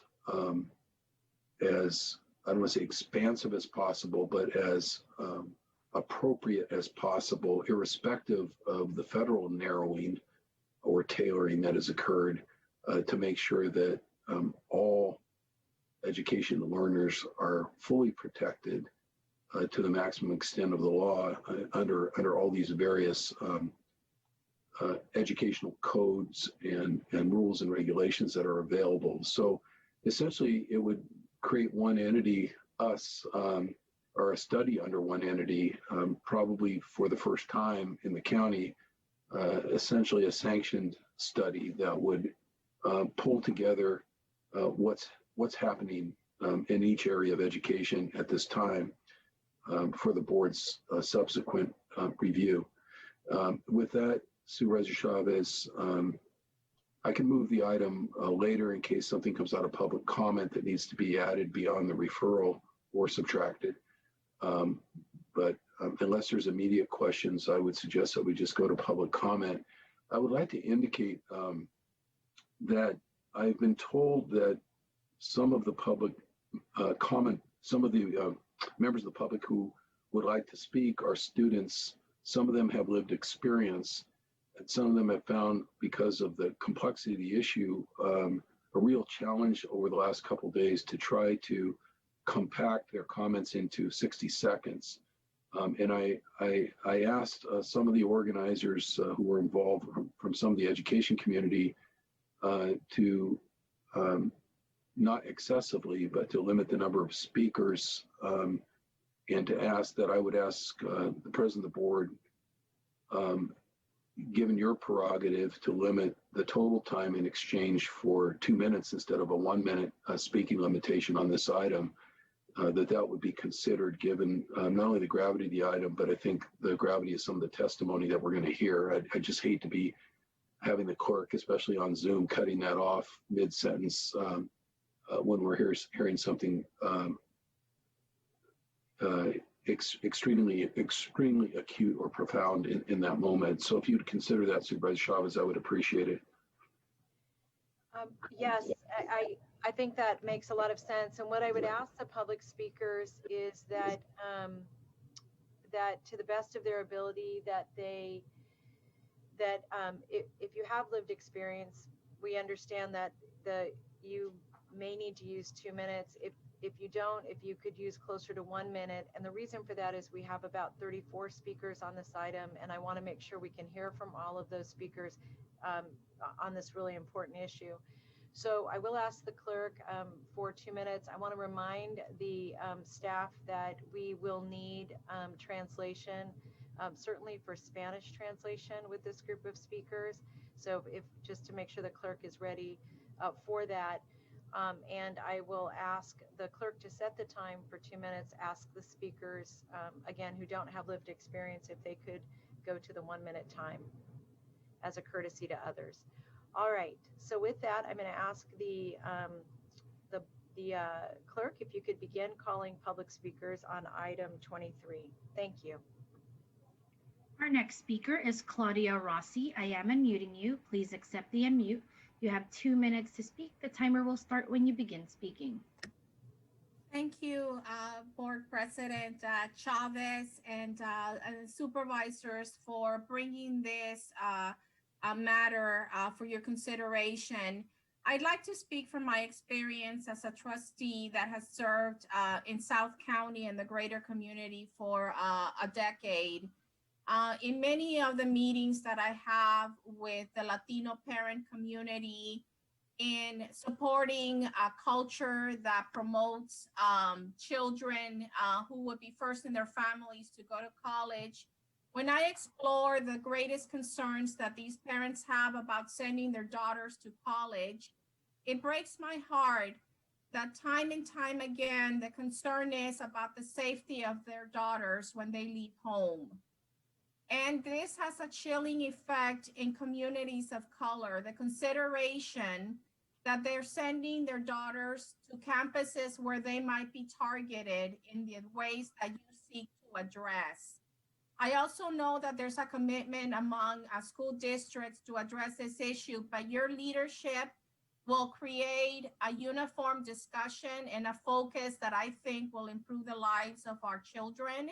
And I just want to express gratitude for your support. It is something that is long overdue. And I just want to celebrate your leadership in making this happen. What you focus on is what grows. And you're growing a culture that is respectful of women and that really, really seeks to foment a culture that does not tolerate any form of violence, whether it be at the personal level or really at the institutional level. So thank you so much. Our next speaker is Michelle D. I am unmuting you. Please accept the unmute. You'll have 2 minutes to speak. The timer will start when you begin speaking. Thank you. Stanford University seems to have taken advantage of the chaos caused by the DeVos regulations to dramatically restrict protections for victims, even under their own code of conduct. Many of Stanford's new policies did not comply with the Ed Code or were otherwise harmful to students, and it has been very difficult for me as a faculty member to get Stanford to the table to fix these problems. I am concerned that, like Stanford, other schools in our county are also creating a host of patchwork policies and procedures in response to the DeVos regulations, and that there will be great differences in the level of legal compliance and the protections provided to students. This referral will help us to understand what is happening and where the gaps are. It is a model for how counties around the state and around the country can help to protect their students, and I urge the board to pass it. I do have 3 requests. First, it is critical that the audit includes looking at implementation, not just the policies as written. Second, whoever conducts the audit must be truly independent and speak directly with students and not just with administrators. In my opinion, Stanford is a master at capturing, co-opting, and controlling investigations like this one. They use their reputation and their resources to manage for the outcome they want. They also stall and delay and mislead. Their policies are so complex that investigators will not understand them. We need investigators who will not be intimidated by Stanford. Third, we need frequent reports on the progress so that we can ensure that investigators are getting all of the cooperation they need to get the documents and information necessary to complete their review. I urge you to pass this referral and to make sure that it applies to both private and public schools, all of whom benefit from the resources of this county. Thank you. Our next speaker is Reagan Lavin. I am unmuting you. Please accept the unmute. You'll have 2 minutes to speak. The timer will start when you begin speaking. Hi, my name is Reagan Lavin, and I'm a Stanford student. I don't feel comfortable going into my personal experiences, but between myself and my friends, I know of countless instances of sexual violence on Stanford's campus. The data collected by Stanford itself shows that students do not trust the current Title IX coordinator after multiple cases being mishandled and survivors being gaslighted. And I can verify as a student that that is true. I feel the same way. I don't trust the current administration to properly handle cases of sexual violence. These policies are regressive and make students feel unsafe and unsupported by administration. Referral of the policies across this county is necessary. This mishandling and gaslighting discourages reporting and puts the onus of work on survivors rather than perpetrators. The amount of red tape, additionally, surrounding this reporting makes doing so such a daunting task for survivors. Additionally, Stanford has also covered up the results of a 2020 internal review of its Title IX policies and procedures after promising to make it public to students and faculty. And Stanford has removed attempted rape and other attempted violations from the Title IX policy and did so in a very non-transparent manner. And these changes were not required by Betsy DeVos's new regulations. I urge you to pass this referral.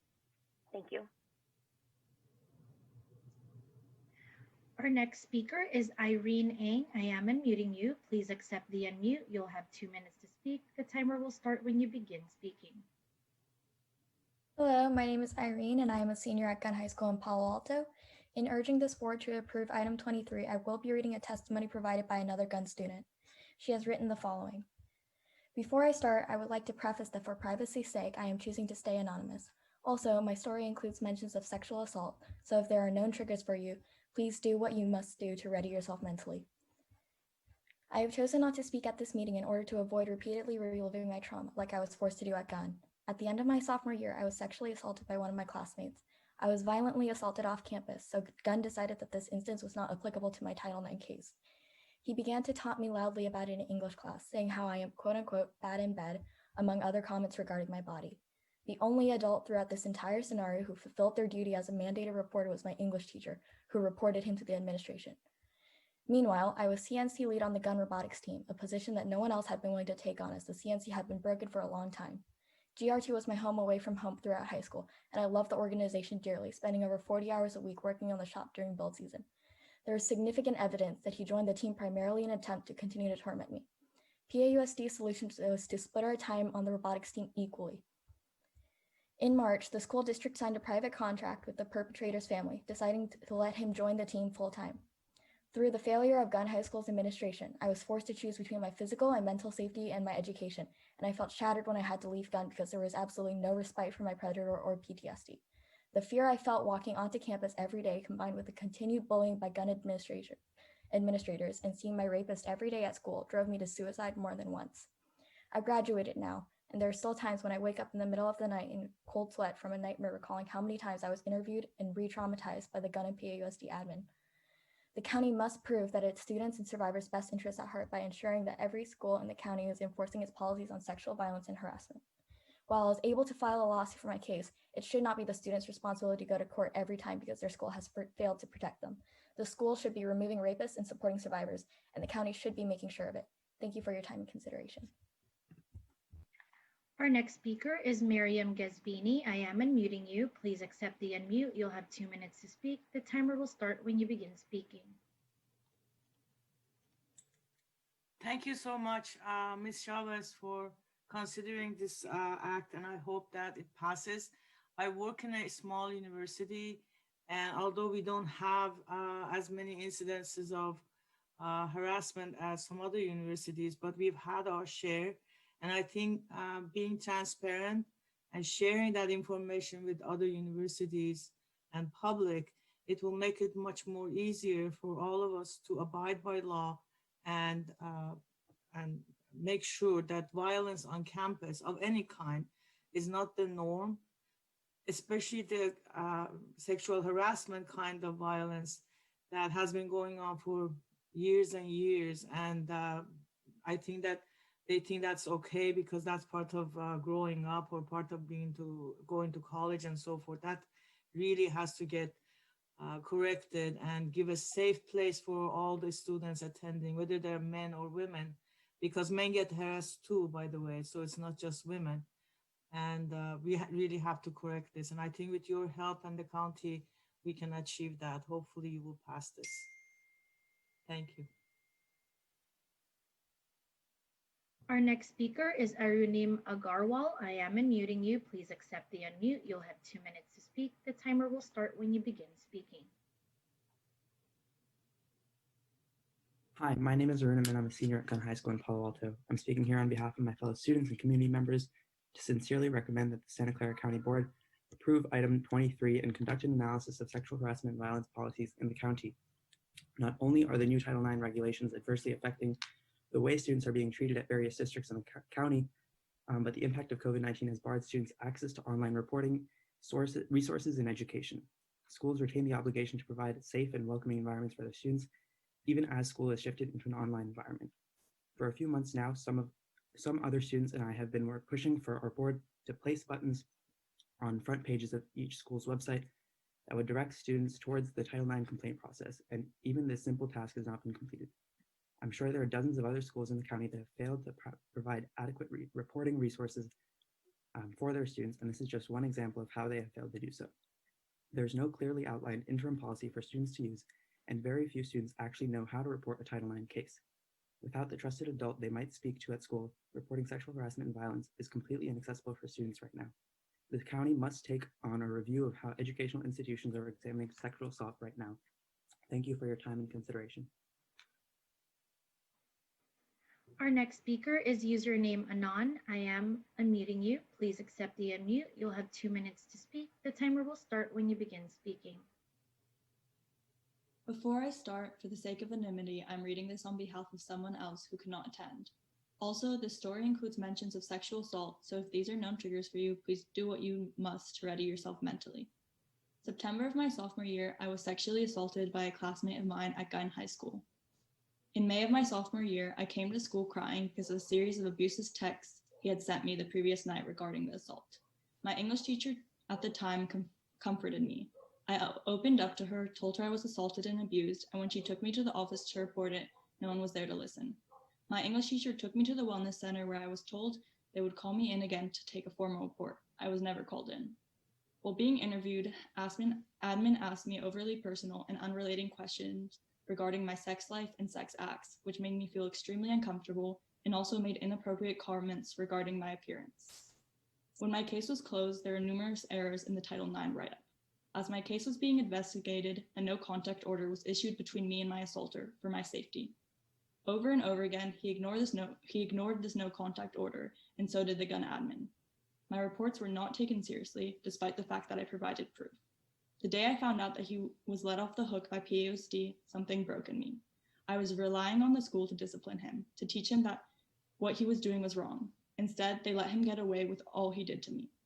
Now more than ever, the county needs to take action. As students and survivors, we are afraid that if the county doesn't take action, it will simply enable this type of conduct and ultimately encourage administration to continue it. Thank you for listening. Our next speaker is Rachel Sun. I am unmuting you. Please accept the unmute. You'll have 2 minutes to speak. The timer will start when you begin speaking. What I'm about to say contains mentions of sexual harassment, assault, and violence. If anyone is sensitive to this content, please take any measures to take care of yourself. My name is Rachel Sun, and I am a rising senior at Gunn High School in Palo Alto. My district prides itself on being a leader in crafting sexual assault policies, but mishandlings are still a common frustration for students. Students at my school often share their frustrating experiences on an anonymous Facebook page, and I'd like to take a moment to read a few submissions. I'm an alumni. In my senior year, I was verbally and sexually assaulted by a coach and some peers. A teacher watched some of this happen and told me she was going to have to report it for my safety and well-being, and they were required to by law. When I got pulled into the office, I decided I wasn't going to be quiet anymore, and it took a lot of courage to explain what happened and what had been happening. I dealt with this case for about a year and a half. Admin chose to ignore the situation and did not punish the people who had done this to me, even though there was evidence in the form of video cameras, my statement, and a statement from another teacher.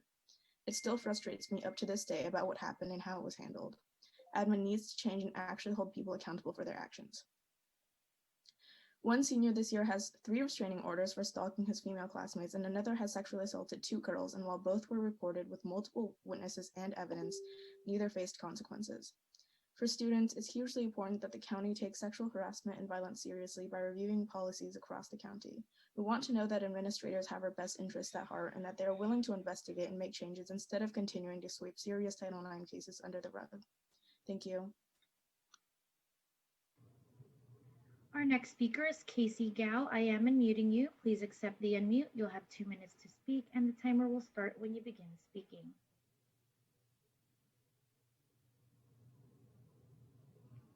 Hello, my name is Casey Gao, and I'm a current senior at Gunn High School, Palo Alto. To echo what many other students have said today, it's frustrating and disappointing to be a student right now under the new Title IX regulation. The county needs to review how K-12 schools and colleges are reacting with their policies in regards to Title IX. As students who are by no means experts on the Title IX legislation, it should not be our responsibility to attend early morning and late night board meetings to for our administrators to continue to provide an environment where we are safe from sexual harassment and where our rapists and abusers will be held accountable, especially considering the wide variety of ancillary policies being made with no limited or no opportunities for student input. It's more important now than ever for the county to review the policies that these different districts and colleges are implementing. Without it, this county runs the risk of leaving thousands of students without a safe environment. Thank you for your time and consideration today. Our next speaker is Maya Brockbank. I am unmuting you. Please accept the unmute. You'll have 2 minutes to speak. The timer will start when you begin speaking. Hello, my name is Maya Brockbank, and I'm a senior at Stanford University, here to passionately urge you to support the referral at hand. After I was sexually assaulted by a close friend, I thought I was intimately aware of what betrayal felt like. Sadly, for the last 3 years as an anti-sexual violence advocate, I've experienced betrayal at the hands of what used to be my dream school in ways I thought unimaginable. As a student advocate, I have poured hundreds of unpaid hours into meeting with Stanford administrators as representative of the Stanford student body, urging more equitable policy approaches to combat and respond to sexual violence. This work has taken a particular uptick since the finalization of the DeVos Title IX guidelines in May. At this time, I joined my co-advocates in meeting with the administration weekly until the implementation date of August 14th. This involved us formulating and writing 25 detailed and legally viable suggestions for how to implement the new rules in a way that can most protect survivors. Despite these countless hours of work, all but 2 of our requests were ignored by Stanford. When trying to understand why the Stanford administration largely ignored our emails and requests to meet, they even ignored our emails and requests to meet, and even at one point had a faculty member ask us if we had ever written anything down. Using the flexibility to change policy as a result of needing to implement the new rules, Stanford even went above and beyond to make it more difficult for survivors than DeVos mandated, using offensive definitions not compliant with California law, and even at points implementing the exact opposite of student requests when they weren't legally required to do so. After our ignored protestations at that neglect, we received in this process the administration eliminating all collaboration with students completely, leaving us in the dark as they drafted an ancillary process for assault happening online and off campus. This policy was only finally released last weekend, over a month since the implementation of the Title IX policy. Despite promises, we were not invited to provide any feedback at any point in the process and were not even notified when it was released. I tell you all of this as the Board of Supervisors, not simply to lament my own betrayal and the way my school has wronged me. I tell you this because each act of betrayal served to worsen the experience of hundreds of survivors on my campus. If keeping students safe is no longer an incentive for Stanford to do the right thing, something drastic must be changed, and you have the capability to make this change today. I ask you to pass this referral not just for Stanford and our survivors, but for survivors across the county. Our next speaker is David Pantera. I am unmuting you. Please accept the unmute. You'll have 2 minutes to speak. The timer will start when you begin speaking. Hello, supervisors. Thank you for the opportunity to speak to you all today. My name is David. I'm a class president of the senior class at Stanford. I also sit on Stanford's Board of Trustees as a student representative. Please be aware that my comment includes mentions of rape. I'm here to ask you to please approve the referral so that the county can understand how sexual violence, sexual harassment, dating violence, and stalking are all a barrier to access to education in our county. Stanford's policies target survivors rather than the perpetrators. Even today, this is not just the case of the past. Despite constant requests from students, Stanford refused to grant amnesty from COVID-19 regulations for victims of gender-based violence. As a single illustration, if a student is raped while they are not social distancing and reports the rape, the student who was raped can be punished for not social distancing. They could even lose their housing on campus for reporting the rape. In this case, survivors are obviously disincentivized from reporting rape because they'd be afraid of being punished for it. Students and faculty had to work with the university to fix it, as Maya said, literally the weekend before our first day of classes started, by bombarding our provost with emails until she would finally respond. They could bring it back at any time, and other schools may be doing just the same. We had to fight until it was changed, and this is just one of many injustice policies that the university has in place. Right now, the burden is on students and faculty to correct the university, and this is not right. That's why we hope you will pass the referral to find out what schools are doing, how their policies compare, and whether they prioritize their campus safety. Thank you. Our next speaker is Catherine Bueller. I am unmuting you. Please accept the unmute. You'll have 2 minutes to speak. The timer will start when you begin speaking. Hi, my name is Catherine Beekler, and I'm a 2020 Palo Alto High School graduate. I'm speaking here today on behalf of Los Gatos High School to reinforce the impact Santa Clara County would have by reviewing Title IX policies. Over this past summer, an incoming sophomore from Los Gatos High School shared her story of sexual assault. Suddenly, over 150 current and graduated Los Gatos students began sharing their own stories. Shortly after, a group of Los Gatos students came together to form an official club called From Survivors for Survivors. It was the beginning of a movement. A socially distanced event was held on the field in order to bring attention to the issue. Some major issues they were addressing included the fact that their school, until just a few days ago, did not have easily accessible resources for reporting, student support, or interim measures. This left Los Gatos High School students with no knowledge of what reporting looks like, how to report, or even where to report. Reviewing Title IX policies would be the first step into making students feel more safe, cared for, and valued. Santa Clara County, change in Title IX policies is needed now.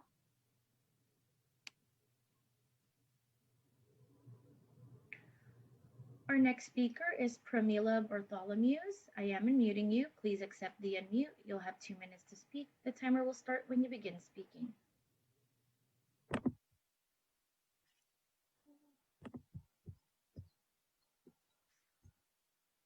Pramila? Yes, sorry, thank you. I'd like to begin with deep gratitude for the work that you, members of the Board of Supervisors, are each and collectively doing to support and protect residents of Santa Clara County during these very challenging and troubling times. I would like to humbly request that you approve the referral recommendation that the Office of Women's Policy and Office of Gender-Based Violence Prevention report back to the Board of Supervisors on their analysis and oversight actions. The high rates of sexual harassment and sexual assault in Santa Clara County are staggering, and these rates exceed the national average. We have an opportunity to lead on this issue. There is currently minimal ongoing information about reported cases and how they are being addressed. We must ensure robust policies exist at each of our K through 12 and post-secondary institutions. We cannot establish compliance without a reporting requirement and audit capability. Therefore, there must be a clear directive of the form and format of the reporting requirement and how audits and accountability are ensured. With Education Secretary Betsy DeVos's loosening protections for victims of sexual harassment and assault, our students are at additional risk as institutions move to loosen their policies, risking the health and safety of their students. We must do better by our student residents and set a precedent that can shape how we address sexual harassment and assault and how we hold institutions accountable in our county. We can no longer remain silent as our student suicide rates rise, their safety compromised, and their rights violated. Please help shape the narrative and the guidelines within Santa Clara County to reflect that the health and safety of our students is paramount. Thank you. Our next speaker is Jojo Ortiz. I am unmuting you. Please accept the unmute. You'll have 2 minutes to speak. The timer will start when you begin speaking. Hello, my name is Jose Ortiz, and I'm an alumnus of Stanford University, living in Santa Clara County. I first moved here across the country because of the promise of an amazing experience in education, and at Stanford, I was able to get that. But my experience was something that not everyone at Stanford could have. When I heard that my friend was going through a Title IX case, I was shocked. But I was also confident that she would be able to get the justice she clearly deserved. At Stanford, I thought I knew, would undoubtedly protect its students. However, as the case dragged on, the more horrified I became.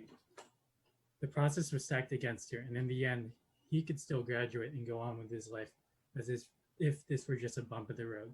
But there was no way for her to do that. It is absolutely unfair that I was able to have the prototypical Stanford experience, that her rapist was able to have the prototypical Stanford experience, but she was left traumatized and was only able to graduate due to her sheer willpower and the support of other victims at Stanford.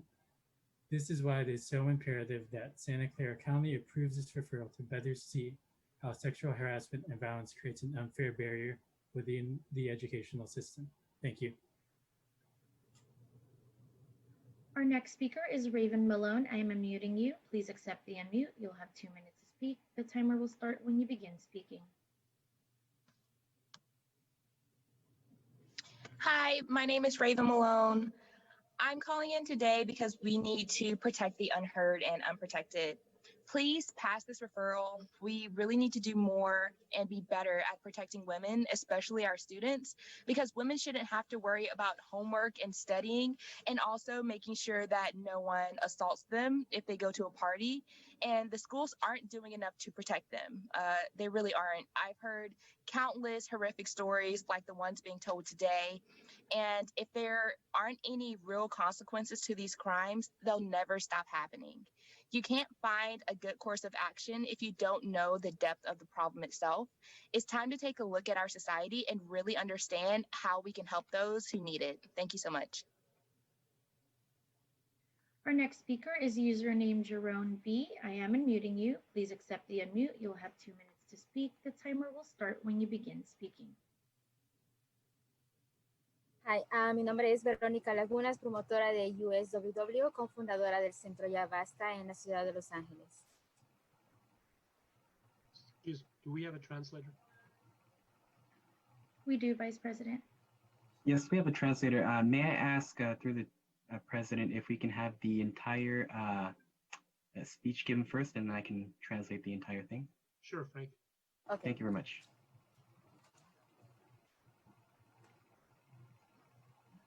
Frank, would you ask our speaker to start speaking again?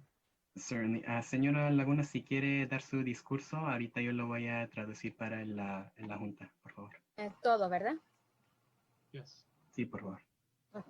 Como Verónica Lagunas, promotora USWW, cofundadora del Centro Ya Basta en la ciudad de Los Ángeles, como janitor, trabajadora de limpieza y teniendo un contrato colectivo, una póliza para la prevención de violencia sexual en el trabajo, entiendo la importancia de tener una póliza que previene y corrige la conducta abusiva.